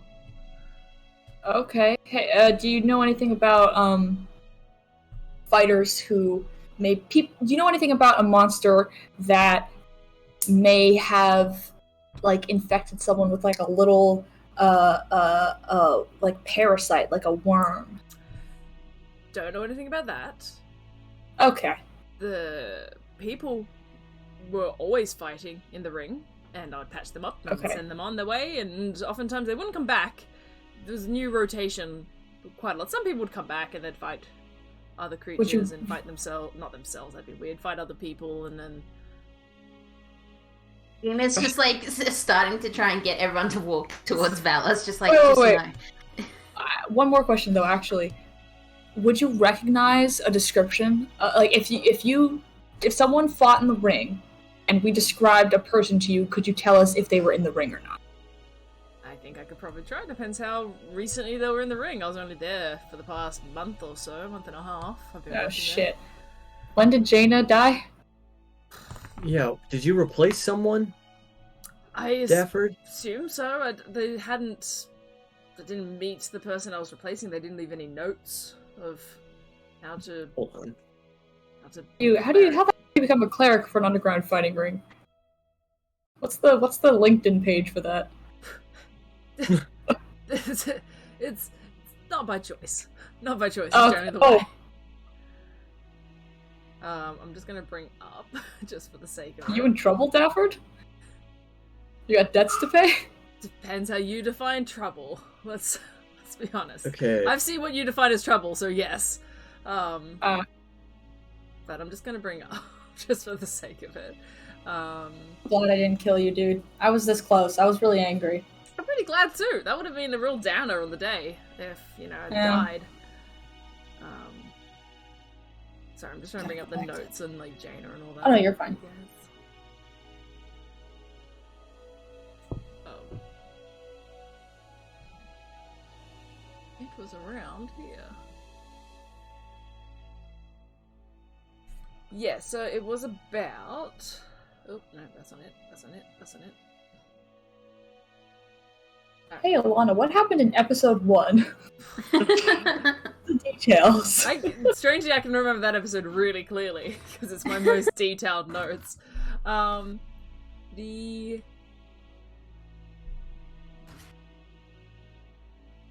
Oh no. I didn't put the dates on any of these. That's okay. A while He hadn't ago. been dead for long. No. Do we get like a sense of like whether or not him definitely being there for a month means he would have been there after Jaina potentially? Potentially, yeah. Okay. What about the bodyguard lady? Which the first bodyguard, Yeah, the Yeah, one Rita. who's found dead, Rita. not the one who went missing.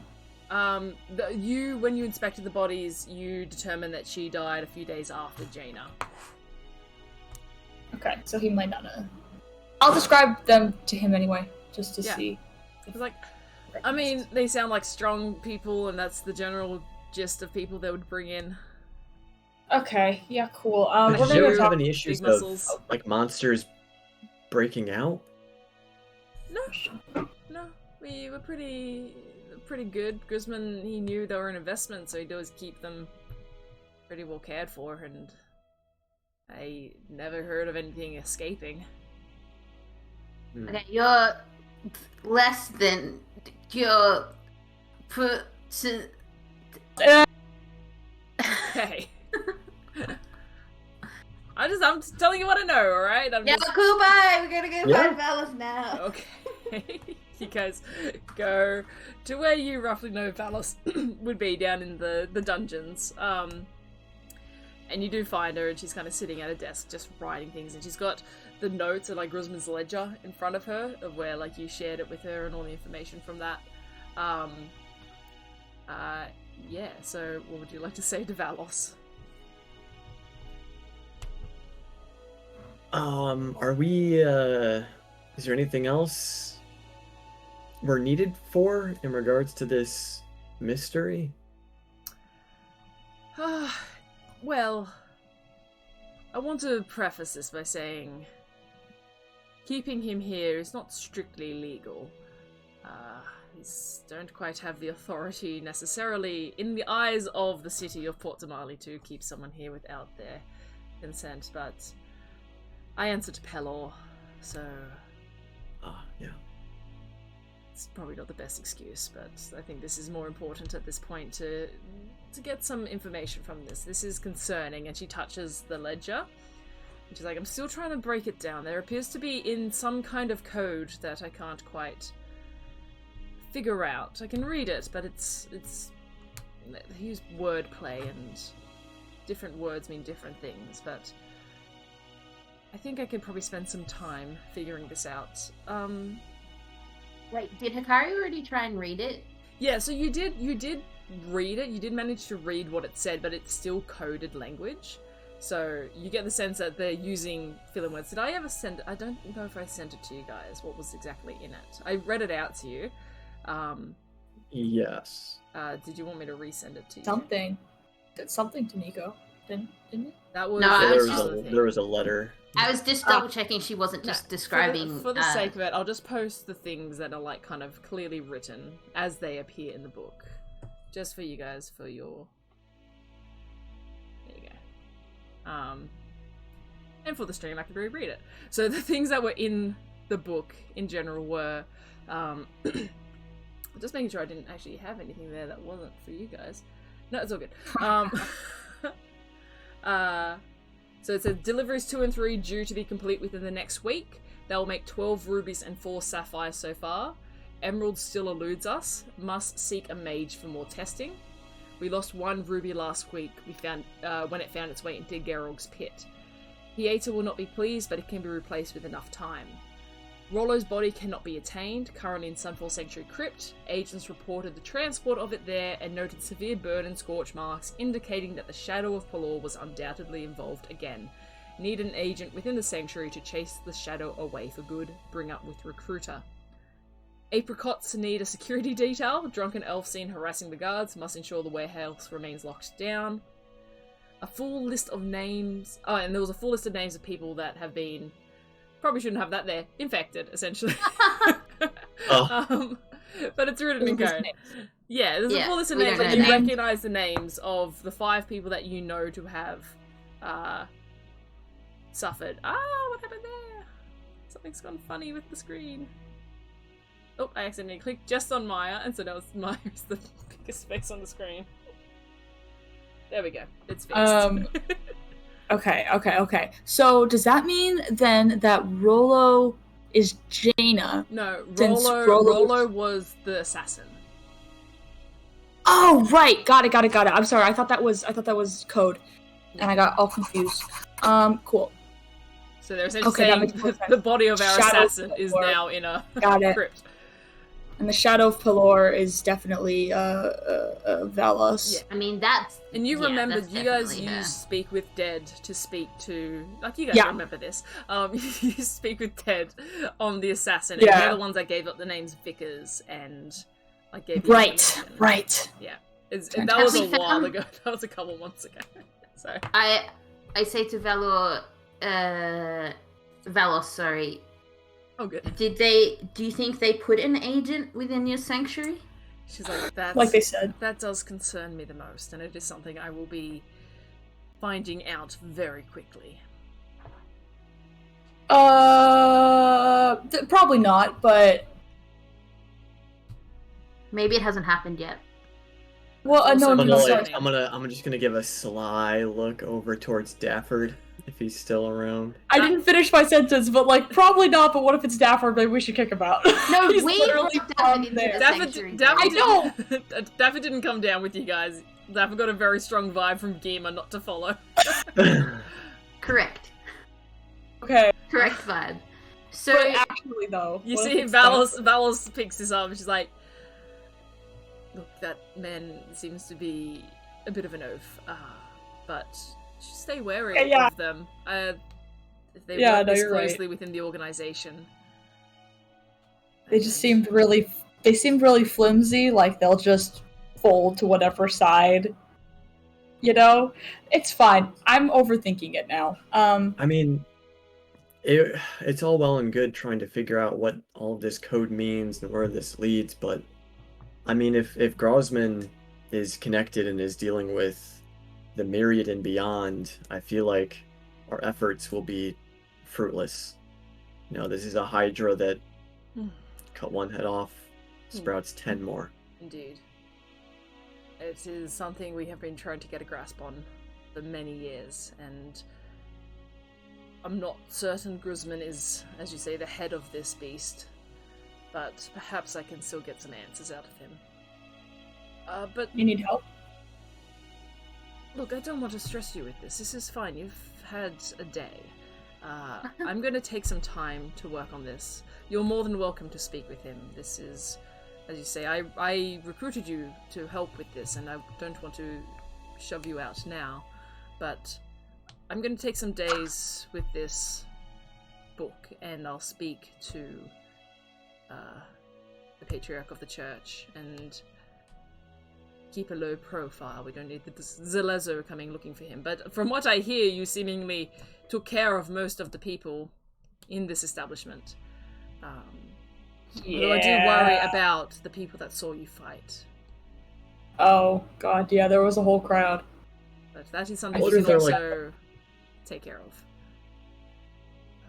What were you saying? I was gonna make a dumb joke, but I think I like jokes, please. Me too. We can always use more of those. We don't get many laughs down here. Nope, the moment's passed. Maybe next time. Yeah, next time for sure. But I do think we're all eager to see this through to the end. I feel like we're fairly invested at this point, but I think we should just take a day or two just to unwind. I am going to default to the group's decision because I think, like I said, I'm in a weird place and I gotta work on that. And until I work on that, I'm not gonna be making choices. Solace, you should join me for some of my, and Geema, you can join me as well for some of my evening meditations. Oh, yeah. They help me. I'd be happy to try. I've never meditated before. Yeah, for sure. We can do that tonight. And we Yeah. light a bonfire. Sure, What? we can do it on the beach. Yes. Oh, Um, hell yeah.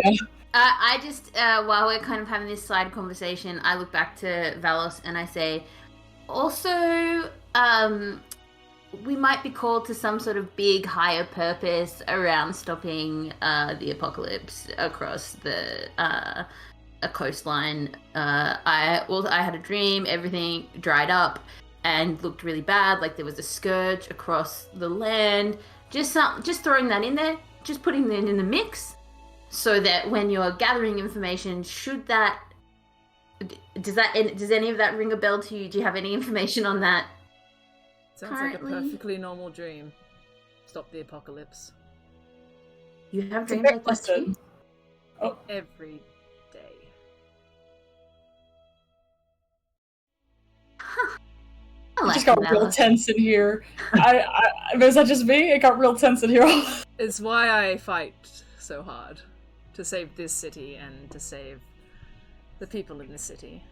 And I'm But curious, it might not be how- the same apocalypse that we see, but the one that I am shown is equally as distressing. I feel like the title that these people have given you, Shadow of Palor, is kind of ironic given Yeah, what Palor represents. it is a It's little a bit. cool and name. oftentimes, even the clerics here in this very sanctuary don't fully seem to understand my devotion to Pelor, and it's not every day And to that's see someone like obviously myself following the sun god. But So I was gonna say, I wouldn't pry, and my knowledge of Drow history is pretty limited, but it seems to be odd to be worshipping Pelor. well, we worship the ones that save us, and Pelor saved me. And now Also, I don't know- find truth for him. Yeah. I don't know a lot about religion, but I thought faith was one of those things that just sort of is. Doesn't have to make sense. I like to think that too. Yuma's like processing a bunch and is like, is Pelor about like 10 to 15 to 20 feet tall, big glowing eyes, horns? Ooh, the horns, not quite. I don't. The depictions we have of Pelor are individual and unique to everybody, but the Dawnfather himself is often represented as a man of great size and no horns, no, generally not. That sounds. Who is this you are describing? Pelor at a fancy dress dressed up as a goat? Sure, Pelor does like goats. It's very strange that you mention this. Pelor It's in the lore that Pelor famously Oh. loves goats. Mm-hmm. think Check I the met Pelor dressed up as a goat. Anything is possible, I suppose. She's gonna roll an insight check on you. I'm not. I'm being honest. Get a natural 20. He was legitimately trying to figure this out. Yeah. Valos picks up on that and is slightly more concerned of like the 15-foot tall thing with horns that you seem to have been describing. She's like, I can look into it. Large creatures with horns, as you say. Potentially That Pelor. speak of the apocalypse. Oh no. Yes. Well, I can. But in a way where we want it not to happen. Ideally. Just to be clear. You know the other thing I'm mulling over about the dreams, because we all had intense dreams, seems like you have them all the time, And I'm like looking directly at Valos, but I say, I'm wondering if the wife that the cleric dude, Daffod, whether the wife looked like Ace. I just have a weird vibe. Ooh, I was What? picking up on some like weird like underlying tensions there. Yeah, there's a weird tension. Yeah, there was some weird vibes. But I'm just like still looking at Valos being like, we're just trying to decipher dreams. That's all I'm doing. I do believe you should be wary of that one, yes. Turning to Solace, I do believe you should be wary of that one, yes. They seem quite enamored. Really? Yeah. I did not pick up on that at all. You sure? It could Head be empty, like only hammer, you know? What? What was that? Was that a pun? I hated it. Was that? Was that a joke? I missed it also. Please repeat it.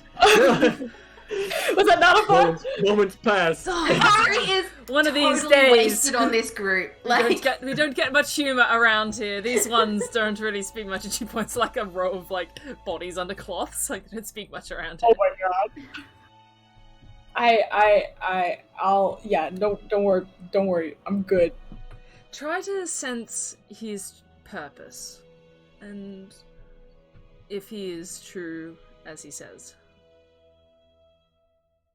I think he knows what his purpose is. That can do any of us. I mean, I have a fairly good idea. Still talking about Goatman or Dafford? Oh wait, are we talking about Dafford or are we talking about Goatman? I was talking about your new friend, which could Dafford also Goatman. But that could also be the Goatman. we don't. Okay, firstly, we don't. Wait, I is don't Dafford believe we the- should. Actually, let's go with Goatman. I'm going with Goatman. It's not. They've not had a name before. So my patron, I'm now calling Goatman. Look, I sense, or I don't need any time more sensing that their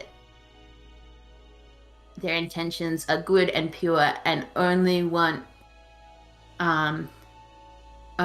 to. Go man. We're talking about I Goatman. don't know which one's give Not it to. fucking Daffod.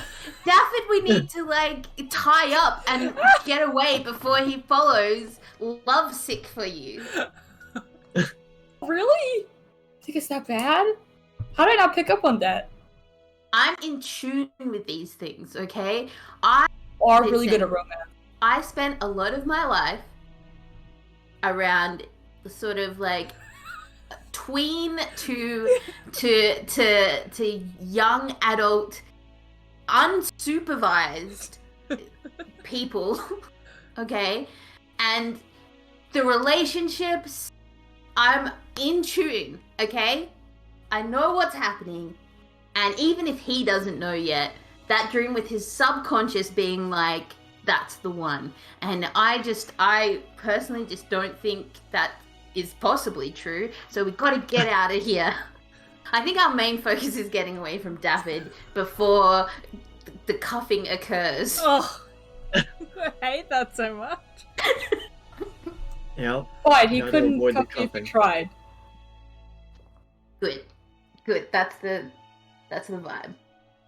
I'm gonna keep checking in with you, just so. Of course. I appreciate it.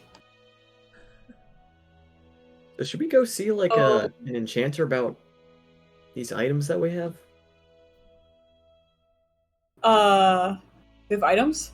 I just want to stress, the last time I told you all to take a break and have a day off, from the reports I heard, chaos.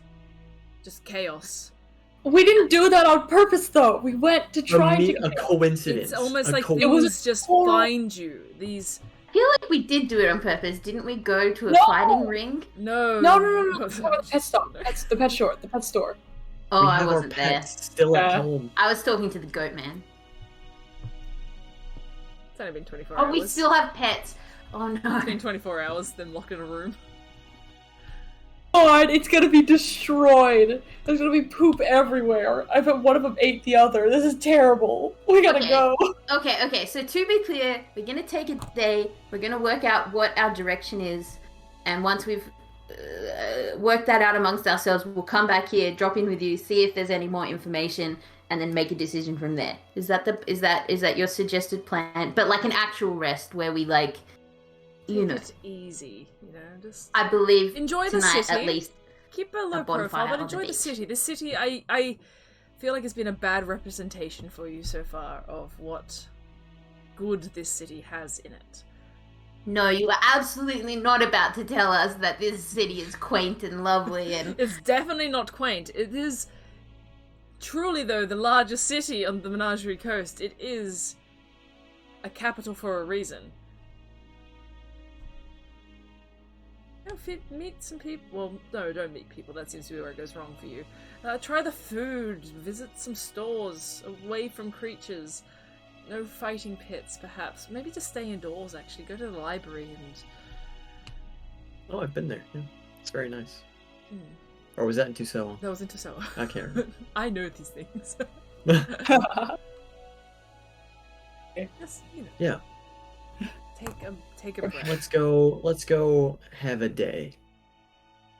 Okay, but Valos, you should join us for our bonfire tonight. I'm partial to a bit of fire. We'll see. Maybe. Thank you for the invitation. Okay, Yeah, well, we'll be just outside the city along the beach. I'll think about it. Okay. Sneak away before David can tell where we are. Oh, okay. You guys start to leave. It's one way in, one way out of this dungeon. So where you left Dafford, he's still there, just sitting on a chair. You see he's actually there, and he's cleaning this thing that he found in the His gun. Why did we let him have a that gun? he found in the fighting pit. He's cleaning this long barrel and wooden handle with like a cloth and some oil. And he sees you come in, he's like, oh, hey, how'd it go? Thought it'd give you a bit of space, seemed like a group thing. Great. How was the G-Man? Did you give him 1-2? Actually, we were thinking that you should keep an eye on him. Okay. Because the clerics are spread pretty thin. Right. Can I wait? Can I step in for a second? Yeah. Dafford? Yes. Dafford? Yes. Why are you here? Because, you know, you... I got nowhere else to go. Oh, wow. Oh, that hurt. Did you say inside check? Yes. Inside check? Yeah, go for it. Also, other people should inside check him, not just... I Sure. check him. I've got advantage. Bring on up it. the character sheet, because I need some stats. But which stat do you need, Alana? Pity check. I only rolled a 7. I rolled a 20. Oh, wow. An 11. One sec. I'm really just checking if he's looking at Ace in a sidelong manner. So you're checking for hard eyes. Yes. Hikari, what are you checking for? Just to see if, he's on the up and up, if he's not here for nefarious reasons. Okay. Did you check Solace? Rolled an 11, but yeah, I'm just checking to see if, is he here because he's weird, or is he here because he's evil? Yeah. You, Geema and Solace, you can't really quite read exactly. Hikari, you read a little bit on this guy's face before last session. You got a bit of a sense, for a bit of a recap. You once said to them, your moral compass is on straight, and with a very high insight check then as well, you got a very strong pang of guilt in their eyes, and a very strong sense of kind of, a bit of sadness when you said that, but, masked with this bit of jovial doofusry. And in this sense now, when they say quite broken and quite, almost like admitting defeat a bit. They are being quite genuine when they say they have nowhere to go. Not looking at Solace, kind of looking just a little bit off. Just saying, that's what I had. It wasn't, again, by choice, but that's what I had. And I can't go back to Nicodranus, and I can't go back to Zadash. and this was meant to be the Why city. not? Oh, you know, the things... I've not always been the best person. I'm not evil. But I'm not. you run with a crew, and then the crew just disappears overnight, and then you try to make a life in a new city, and then the people just push you down, and then you try to get out of that pit, and they just throw you in another pit. And you seem like the first 3 people that have actually been nice to me. Oh wow, that's a low bar. I threatened to kill you. You did so in a really cool way, though. Most people are quite menacing when they do it. Not that you're not menacing. You're very menacing. I'm watching Ace react, and I'm unhappy with what's happening. Hearing Dafford's story, can I reach through the depths of my memory Yes. and just see if I recognize him from, like, maybe in, like, slight passing Ooh, at some point? make just a wisdom check. Oh, well, you know, let's say... You make a wisdom check. Just a wisdom check as a general kind of memory intelligence wisdom check. That's what we'll go for. 5. 5? 5? Yeah, 5. You've seen so many people in your travels. Even when they say Zudashin, you're trying to like think specifically to that region. No, it doesn't quite click. Yeah. Okay, Dafford, what do you want to do? Do you want to? What do you want to do? I want to use this, and he kind of just looks at his hands, for something better. Okay. Well, you're a healer. And I want to be that. Healing bullets? What'd you say? I Healer, don't- you could- I said healing bullets. It is not. I don't know if that's a.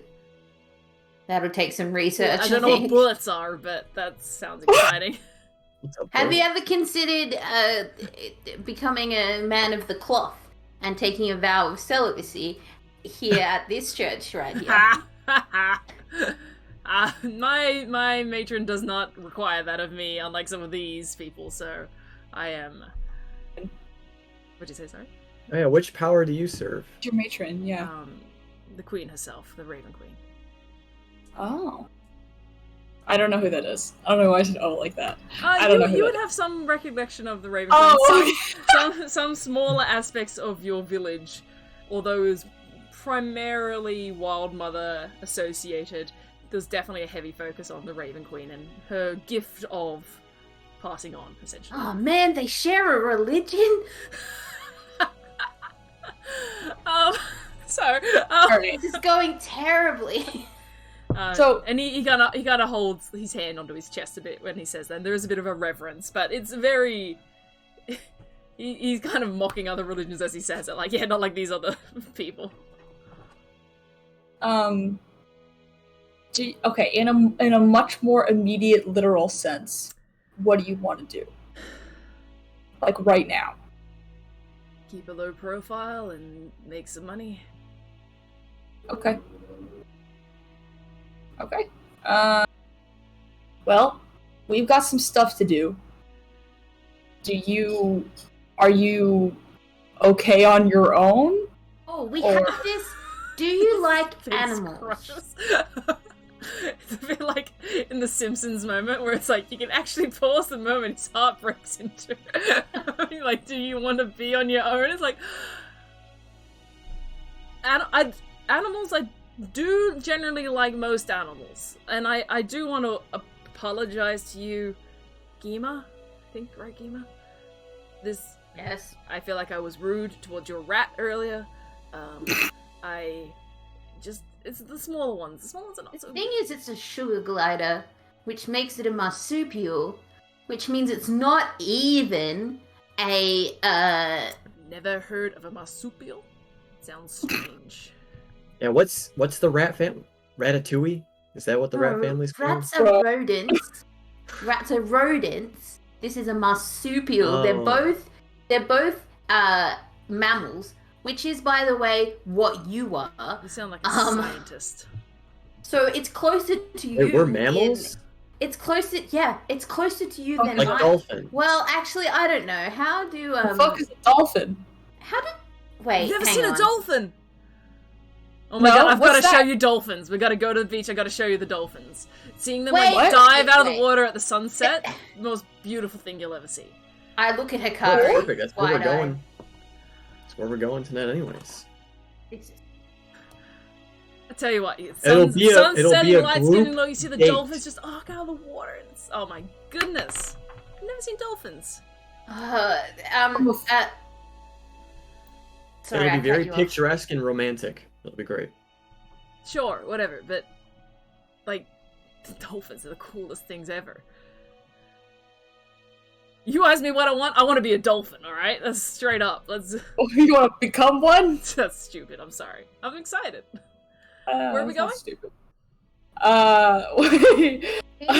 Geema gives like a big sigh and like looks at Ace and looks at this guy and is like, "Oh, tonight we're having a bonfire on the beach. If you would like to, after doing whatever it is you want to do around the city, if you would like to meet us there, it could be some fun." Daffod. Little social invitation. Yeah. Sure. Yeah, that'd be cool. Okay. Yeah, sure. I'll bring the beer and you guys drink, Sure. right? Yeah, sure. Oh, Oh, not. wait. Oh, that's cool too. That's also a really cool choice.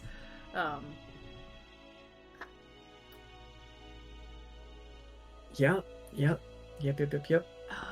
Be there, or be square. Ha.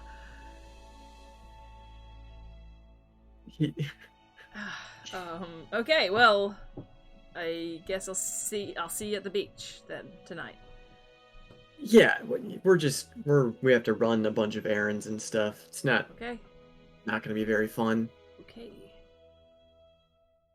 That's good. I got gold. It's fine. I don't need to borrow any money. I'm good. All right. I'll catch you guys later. Yeah. Good luck finding like a thing. Like you're looking for a job right now. Probably. Good luck. Yes. Yes. All right. Can I Yeah, just turn night. wanders off? I have two ideas. Everyone make a perception Yo. check. What? Oh god. Ooh, 22. Oh wow. 18. 17. Yeah, you all see it. He's wandering I off, don't- and you guys kind of turn back into your conversation. But in almost like this, you just get that sense, that sense of when someone's looking at you, you turn and you just see he's kind of going like that turn back look as he's walking away. And then notices you're all staring and quickly turns and continues off along the path. Starts swinging his coin purse around on his finger. Very uncomfortable with the Oh wow. vibe we've created in the room. In the studio today. Yeah. So, okay, I have two ideas. Two ideas. Yeah. It could Please, be a Hikari. two birds, one stone situation. Yeah. Dafford's looking for work, right? And we also are we have animals that we probably want to unload somewhere. What if, and we're also kind of looking for a job, kind of, even though we're still working this thing, but maybe we could have something like on the back burner, just sizzling. What if we try to find our good old buddy Tobias, the traveling trove of trinkets and treasures? Aren't they still around town? I think last we saw, right? I mean, it's only literally been like 2 It's been about a days. week at this Oh, point. yeah. It's been Okay. about a week and a half at this Okay, point. okay. They did say One something along those they, lines. they might be looking for more help, like a guard or something. Like Or maybe a Dafford healer. would fit in there, actually. Yeah. 2, they might be into exotic animals. And 3, being a purveyor of such amazing trinkets and treasures, you probably run into some unsavory folks that might need to be dealt with. By Which is us what or we did. Daffod? we could work for them and like Yes. travel Like, with we them, could- is what you're saying, and like No, protect them. like if they have any odd jobs that they need done Oh, around oh, town, oh. like they have Okay, had yeah. some dealings with someone. I think that's a good. Listen, I don't know. I honestly, the idea of exploring the city aimlessly kind of stresses me out. Like exploring the city looking for something, though, I can do that. No, I think we really should take a day off, though. Oh, okay. Oh yeah, like today, yeah, we're just chilling. I'm talking about for like tomorrow. You know. It'll Okay, I be will okay, Ace. I will definitely not be looking for them today. No.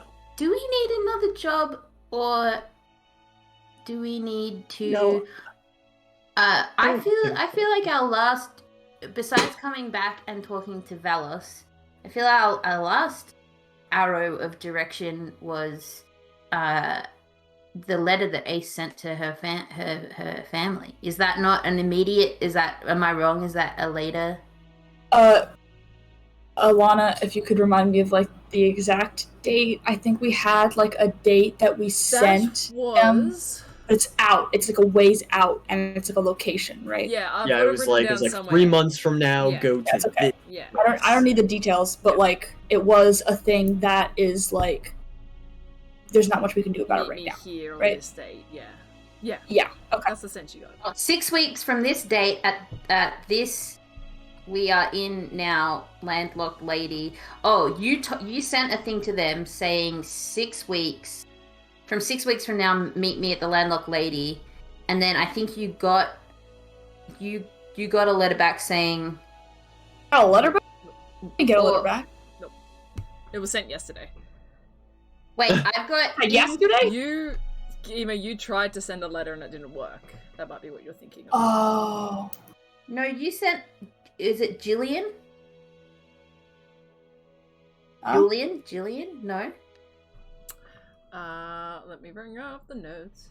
No, don't worry. Maybe my notes are done. It was your mother's name. Solace, do you remember that? Oh yeah. There's a lot of names that get shared that I forget. Oops. Yeah. No. So I wrote it to her. Yeah. That's why. Yeah. Sorry.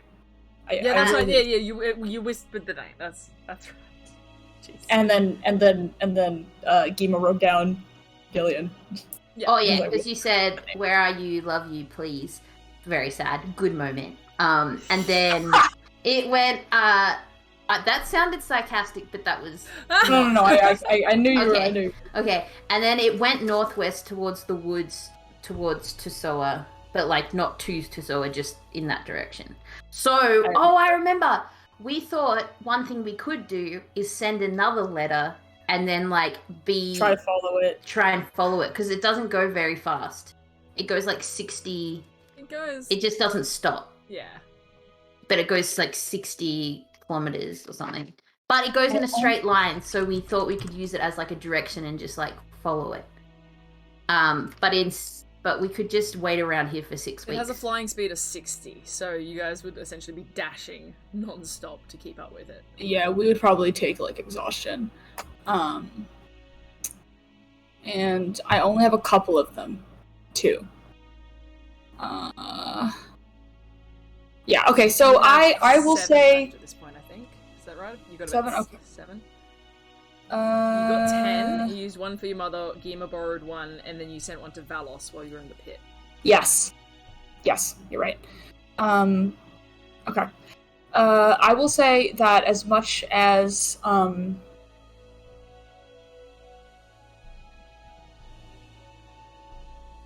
we should do something else. Okay. Well. Okay. I don't know what else there is to do. I liked. Okay, then let's do Hikari's plan. All I need is just to keep sussing out where I just kind of keep a vibe, keep a touch on Goatman, and work out. I haven't really got a direction, and I'm sure I will sniff that out, pick that up. So I'm cool. So I think Hikari's plan is good, except that it sounds like it involves us continuing to travel with Daffod. I think Hikari was suggesting that Dafford maybe work for them and travel with them, but that we just like see if they have some odd jobs while they're here, and then not necessarily go in their direction. Is that what you were saying, Hikari? Okay, yeah. Yes. All right, let's do it. So what would you guys like let's to do? Let's get some items identified. Cool. And figured out. So are you going to Tobiah to get that done, or are you just looking for a magic shop? Oh, 2 birds, 1 stone if we can find... Let's find Tobias. Come on, guys. Let's find Tobias. Listen, I need direction or I go crazy. Give me...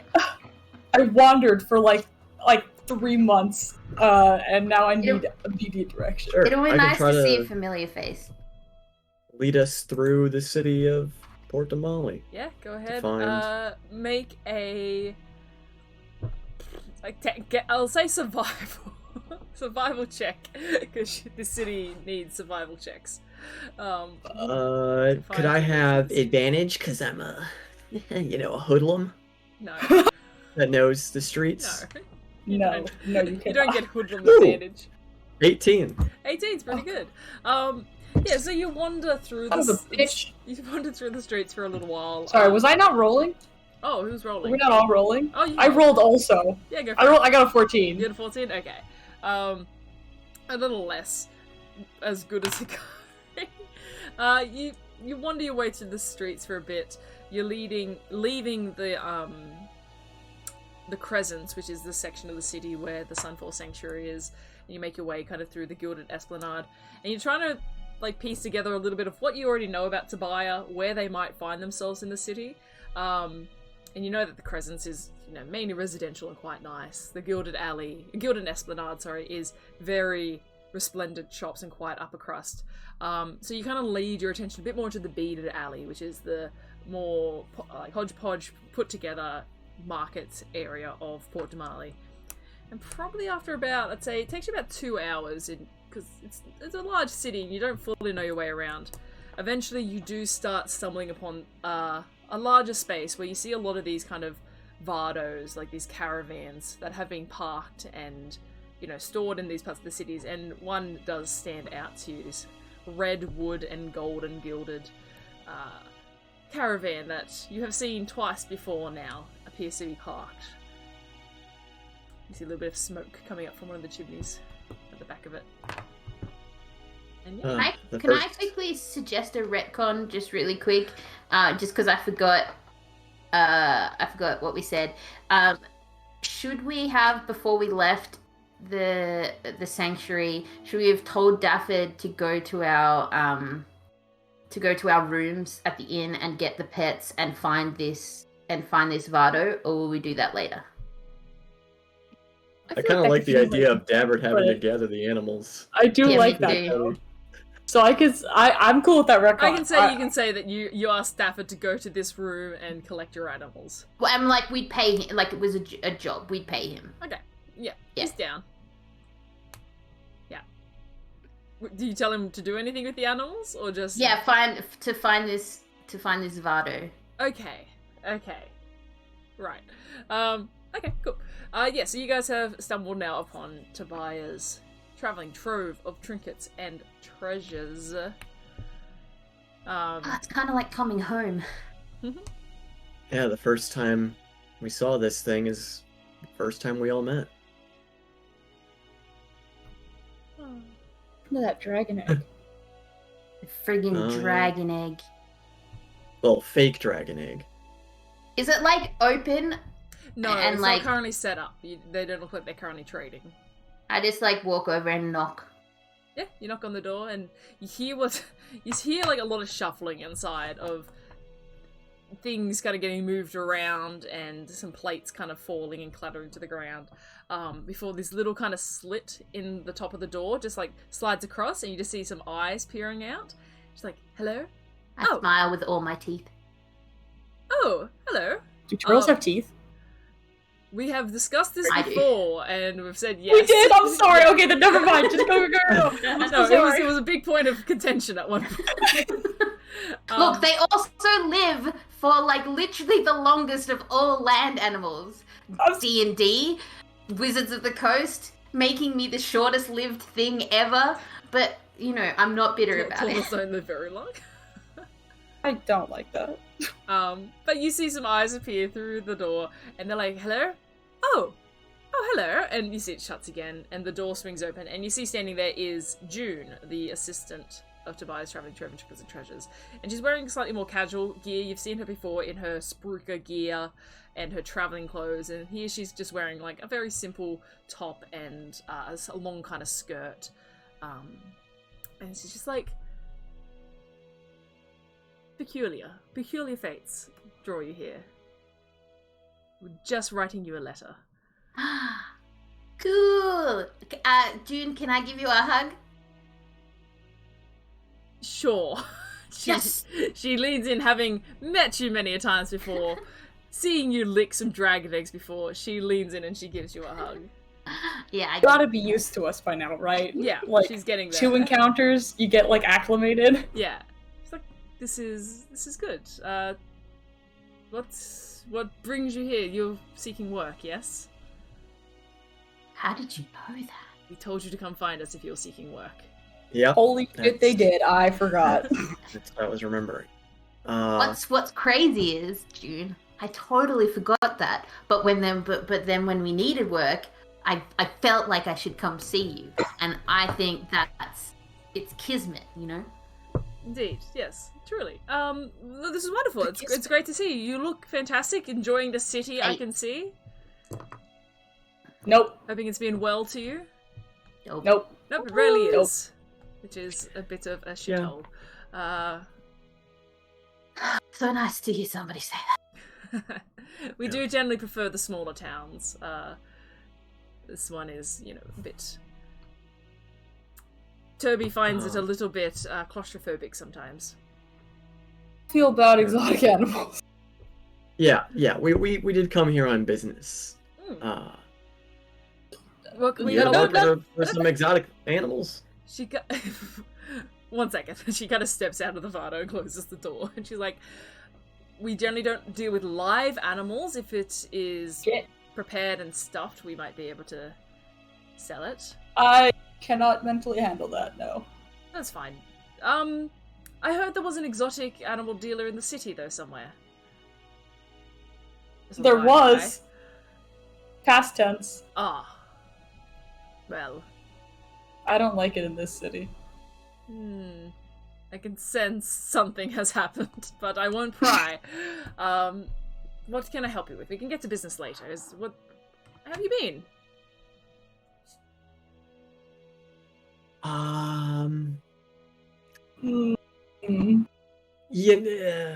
Yeah. Tea? Would you like some tea? Yeah. Yes. Yes. That would be lovely. A moment, and she steps back into the caravan and quickly closes the door behind her again. Everyone make a perception check as she opens the door. So quickly. awkward. Like, I've always been an awkward person, but like I feel like I've increased in awkwardness. It's 9. 13? 3. 13, Hikari? Yes. Yeah, you get a bit of a glimpse of inside the caravan as she swings the door open and quickly closes it. It's cluttered in there. There's quite a lot of clutter inside this caravan, but you don't really see much more than that. After a minute or so, she comes out and she's got a tray of these mix-match kind of cups, and there's like a warm tea in each of them. And she kind of like kicks the side of the caravan, and these fold-out chairs kind of pop off the side. She flings them out and makes a little seating area for you next to the caravan. Geema adds something to her. Yeah, I was literally just going to say, I lean over to Geema, like, hey, is that not the coolest? That could be a cool addition. Yeah, I'm going to add it to the... You're adding it? Yeah, June, when we have a moment... I'm trying to think if you've shown her this before or not. I feel like you might have. I think you did. I think you got like a kind of estimate from her when we were. I thought you've shown it to a lot of people. Yeah, she's like, oh, it's an excellent amenity to have. Bravo. So, okay. Well, this is for later. Will Tobias be joining us for tea? He's indisposed at the moment. He's in a mood and probably not one for conversation right now. Wait, I wanted to insight check that. Yeah, and also, can you remind us, did we work out what Tobias was? Tobiah. Sorry. You got, I think you guys rolled a check. I think, yeah, fuck it. You got a sense that he was Edge Genasi. We did learn that. We did learn that. I rolled a 21. You rolled 21 for him? Well, sorry, I did not. I rolled a 19 plus 2. That'd be impressive if you rolled 21. Yeah. You rolled a 21 on a d20, yeah. Yeah. Anyone else? Oh, If God. you want, only if you want to insight what she's saying. I had a natural 20. Why not? You get... Yeah. Plus 0. Oh! I also got a natural 20. Oh my god. We have all her secrets. Tell us your secrets. She doesn't hide it very well, clearly. She's just like, he's in a mood right now, and just a bit of exasperation in her voice. And you hear, like, sure, insight transfers to perception. You hear, like, a loud kind of banging and cluttering sound coming from the caravan. She's like, he gets like this in the big city, and he's a bit, on edge. But we can talk about that. He'll probably want to speak about that with you himself. Business issues. I mean, I identify Always- with that strongly. Always So some business issues. Yeah. Relatable. But it's wonderful to see you, that you've made it into the city, and Yeah. we don't get to meet many repeat customers, although I don't think you have yet to buy anything from us, but that's okay. True. We might be able to purchase your services if this is something you're able to do. We've acquired a handful of magical items that we need to, figure out what they do. That is... I don't know if that's something you can do. That is indeed something I could help you with. And you see she reaches into, like, she's wearing in her shirt, she's got like a little pocket, and she pulls out this little leather pouch, and from it she pulls out what looks like a monocle with a purple gem inside, a purple, like, lens. She holds up, she's like, I can certainly have a look for you. That is really cool. So what kind of items we got? Yeah. Start dishing them out. We might go through it a bit quickly and then start wrapping up, but I want to get to these items, holy shit. It's been so long. see any, to be honest. I in my inventory, I don't have any. I'm gonna look through my notes, but I don't think I ended up with it. I recently sent it back to you guys, I think. I went through and listened to everything. You have... Go through the Discord. Alright, you have a large lapis lazuli gem. You have a bunch of gems. You've also got the money to divvy up as well, don't forget. A small embroidered leather pouch with something inside. Some fine leather gloves. You also... I think that's all you found from the office, but anything else you guys might have as well, if you can think. Hikari, there's something specifically you have, I know, but whether or not you want to bring that up is up to you. If you remember what it is. Something you stole, essentially. So, I think I had those identified. Are you talking about the cards? The black handkerchief. You stole that from Tomes and Tinctures in chapter 18. Oh, I have that right here! Oh, did you put this here? I think I put this here. It's right there in my inventory. Look at that. Okay, yeah, I do have that. Cool. So what would you like to identify first? What about those gloves? Yeah. She takes Those gloves sound cool. the gloves from you, and let me bring up the link. And you see as she looks at it with this lens, it kind of flashes for a second. And she's like, well, I can't necessarily say these are my favorite pair of gloves, as they go against the sense of business acumen that I try to bring, but anyway, these are gloves of thievery. And should you find yourself in need of procuring items from places, actually, and she thinks for a second, she's like, oh, this could work. This is interesting. This is actually very good that you found this. Oh. More on that later, but she hands you these gloves of thievery. The gloves are invisible while worn. While wearing them, you gain a +5 bonus to dexterity, sleight of hand checks, and dexterity checks made to pick locks. That's a Hikari kind of goes more pale. Yep, that's so some good shit. there's some gloves of thievery for you. That would have come in handy when I acquired this. The black handkerchief. Does this Yep. have any She's like, there's definitely magical a sense shenanigans to of it? weave on this item. And let me just bring it up. I can't remember what's it called. Yeah. This is so good. I'm so glad you're finally identifying this. She says, this is actually a very rare item. I've not seen it before. I've heard it talked about before. These types of cloths that allow greater spaces to appear than previously have been.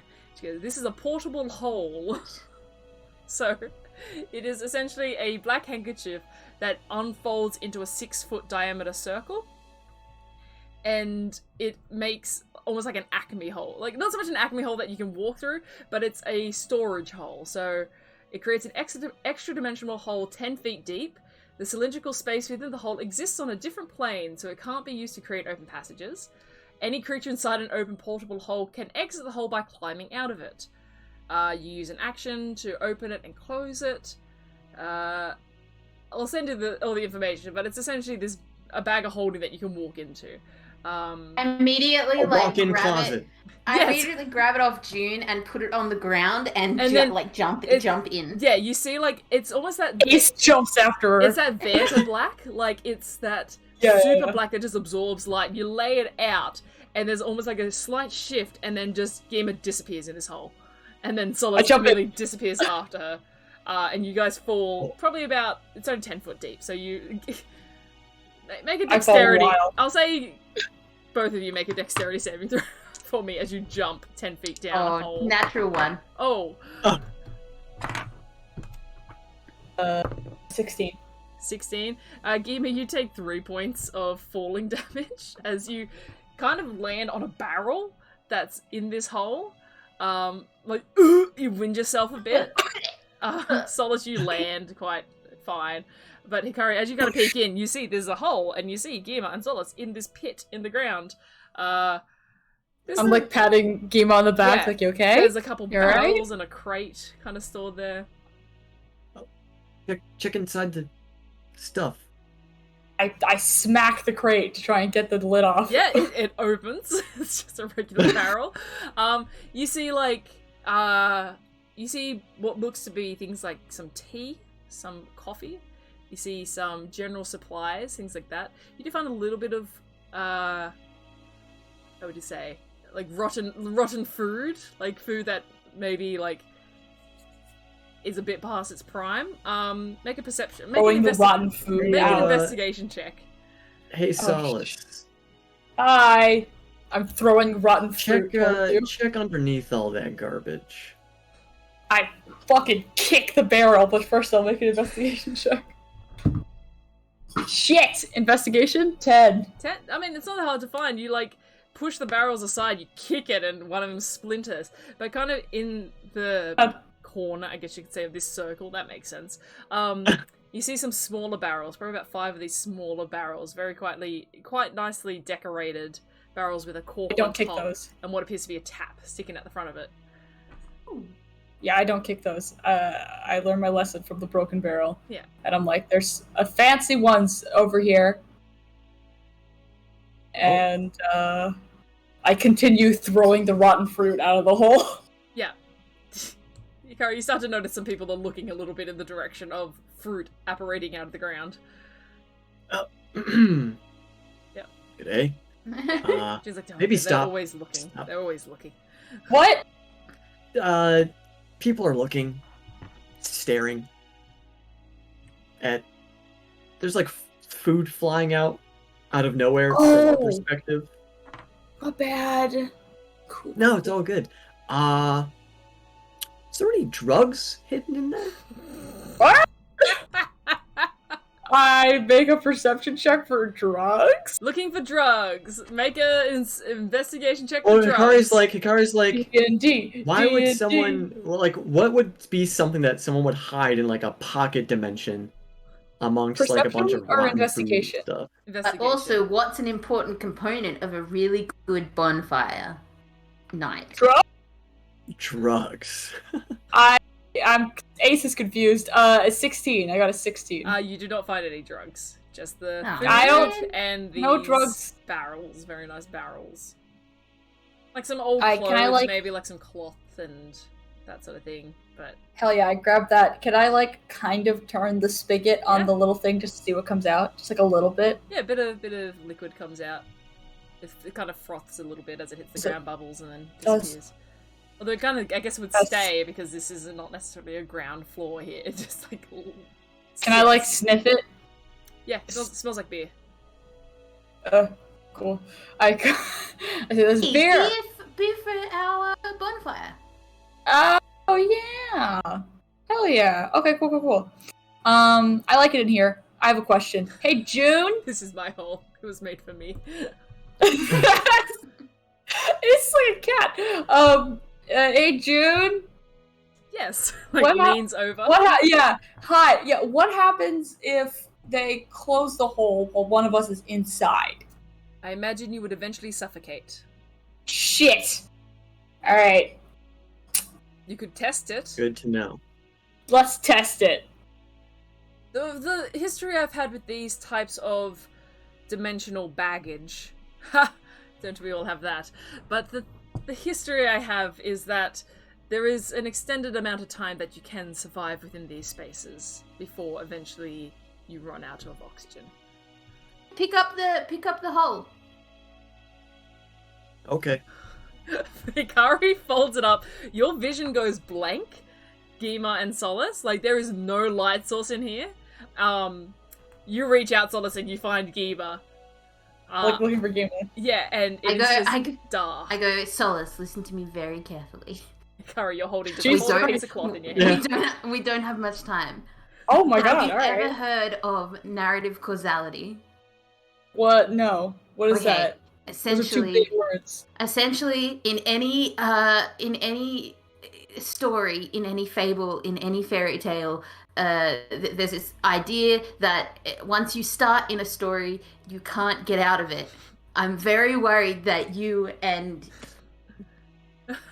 Daffod have hit a storyline that you won't be able to get out of because of just the causality of it. It's you're star-crossed.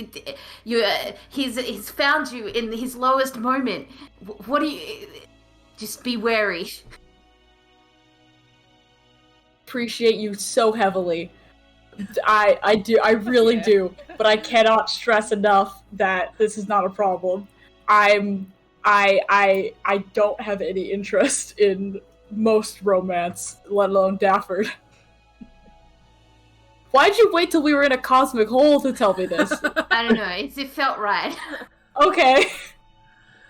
June turns to you, Hikari's like, I give them about 5 minutes.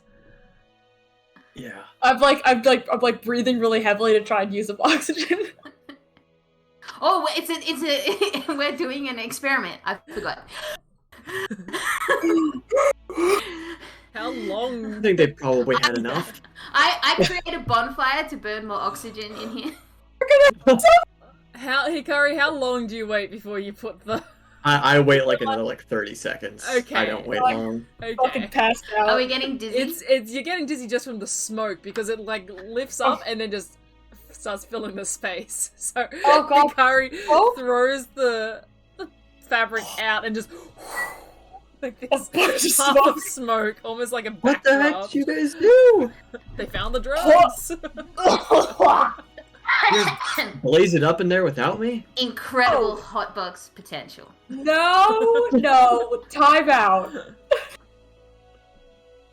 The fruit went rotten. We couldn't breathe. It was bad. Yeah. The fruit was Okay. rotten. Do you know what narrative causality is? What? What? I don't either. So you all did get high in there. No! I don't know what that In the means. collective unconscious, okay? It's in there. Okay. This might be a different kind of portable hole. jumping I to might try need and to get do more out. research onto this type. What about They the? seem to I would change reach down. slightly. Oh yeah, I'm I'm too getting short. out of the hole. I'm too short. I No. reach down and help Ace out of the hole. Please, God, I'm so strong and so short. I pull her up and I'm like, I feel better now. I'm very proud of you. Okay, what's next? We got some gems, I Yep. think. She looks at the bag So- and she's like, I think this is just regular gems. It's quite a wealthy collection you found yourself with here. But Yeah. This one, however, and she points at the lapis lazuli, this large gem, almost like it looks a little bit like a soul gem out of Skyrim. Yeah. There's like this thick gem made of this dark blue lapis lazuli. And she's like, this, I've seen these before. This is a spell gem. And they're capable of storing spells of various types for whatever need you might have Interesting. for them in the future. And so she gives you the spell gem. This is the lapis lazuli spell gem. So it is able to store a first level spell,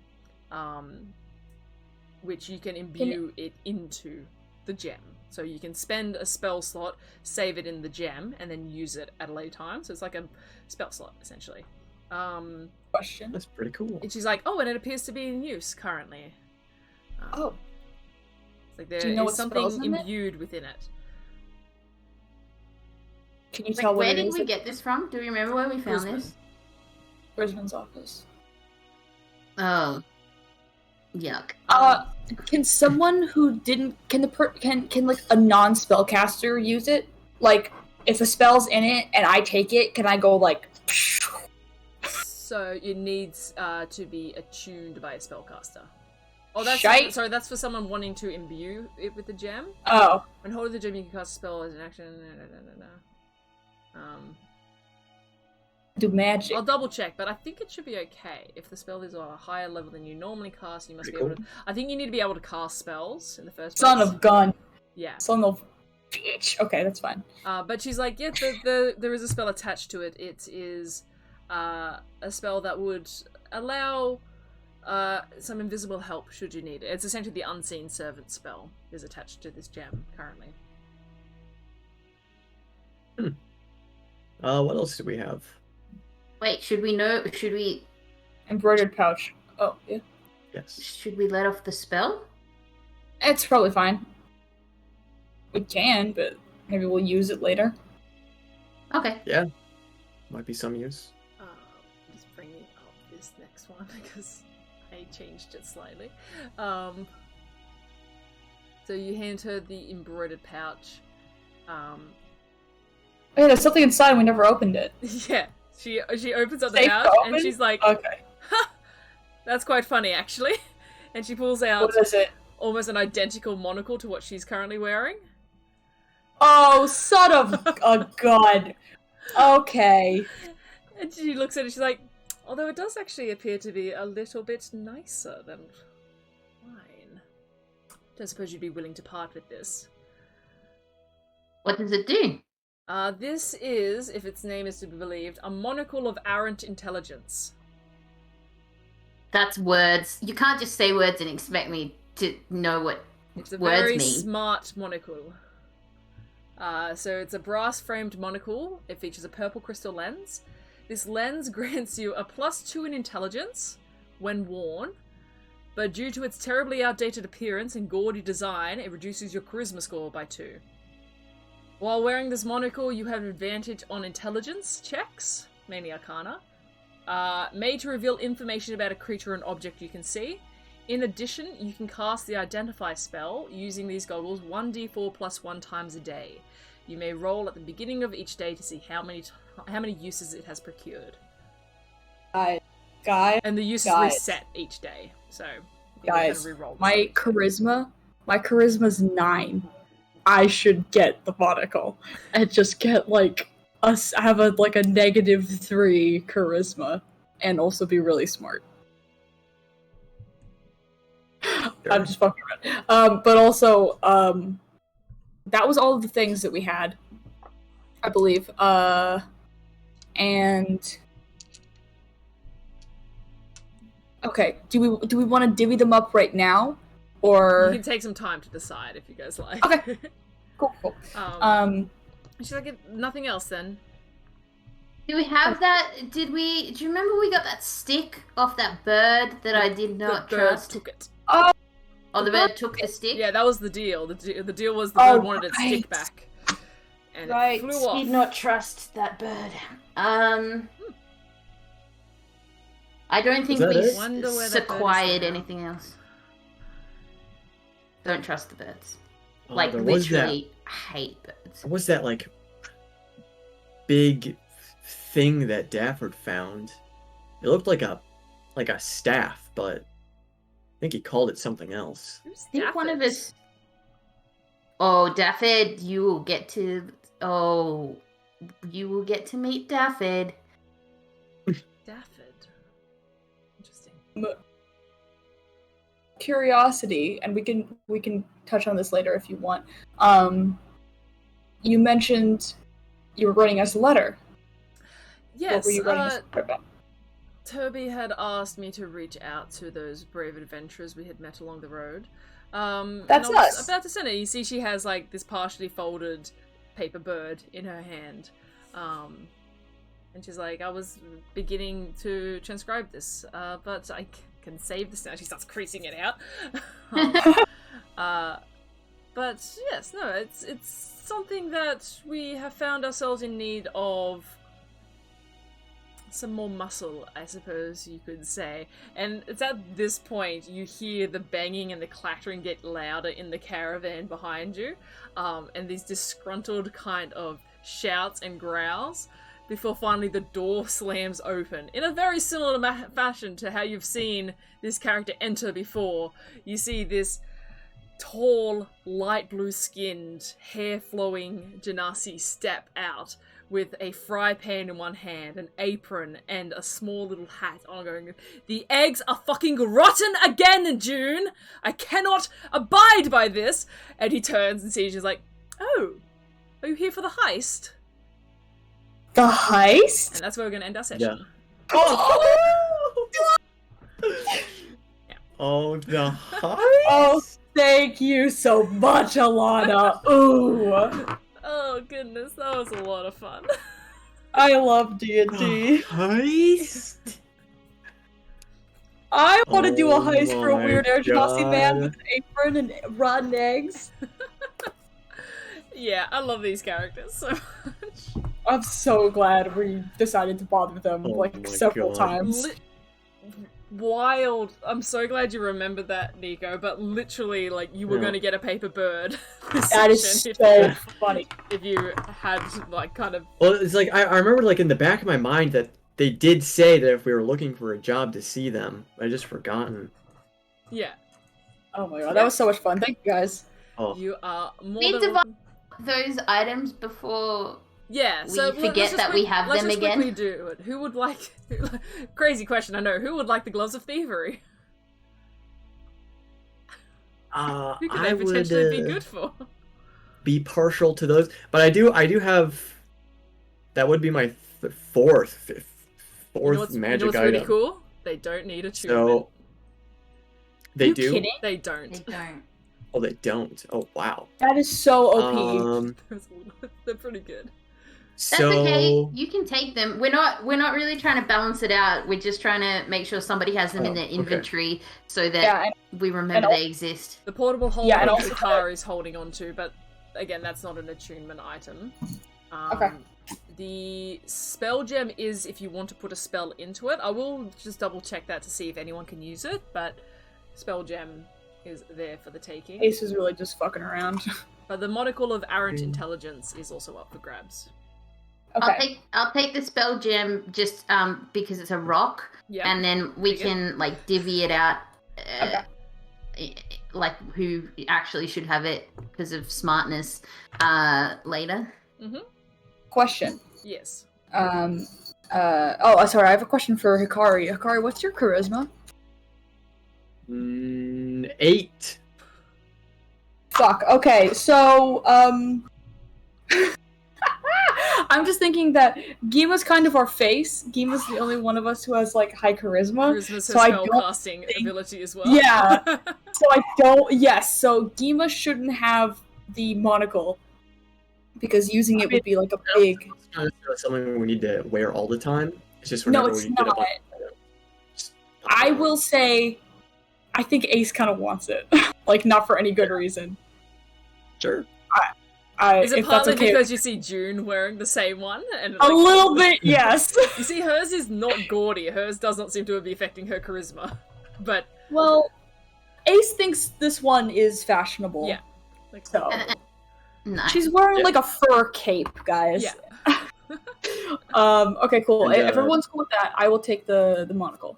yeah. You should be able to search Geema- it up. Monocle. Yes, I found it. Cool. Geema, do you want to hold on to the handkerchief? You seem to have a deep connection with it. I feel like I'll hold on to it. It's like I'll hold on to it, but if anyone wants to use it at any time. Okay. Yeah, it'll be it's but- like storage. Same with the monocle. Also, I just remembered this. I have a bag of holding, You do. apparently. So I could also just carry a bunch of our shit if we need that, and then like, I can be the pack mule. Nice. You won. What that. What if we put the handkerchief in the bag of holding? What if it Oh, explodes? no. What if we open it up in the bag of No. You know what? I think that's a problem for another session. Yep, that'll be it. That'll be Right. Let's give And a lot of next time session, to research that. next session, a heist and a bonfire. And also maybe we're exploding the bag of holding. Potentially ripping a hole in the fabric of reality. Oh yeah. Amazing. All right. Thank you so much, everyone, for joining us on this adventure. That was a lot of fun. I'm so glad we get to play D&D. Thank you to my wonderful players for playing the game, and for putting up with weird dreams and all kinds of things. Love weird dreams. Weird dreams are the best. Yeah. And like I said before, be sure to check our socials for when we will be going live next. We'll let you know. And we hope to see you soon. Take care, everyone. Thank you so much. Bye. Thanks for watching.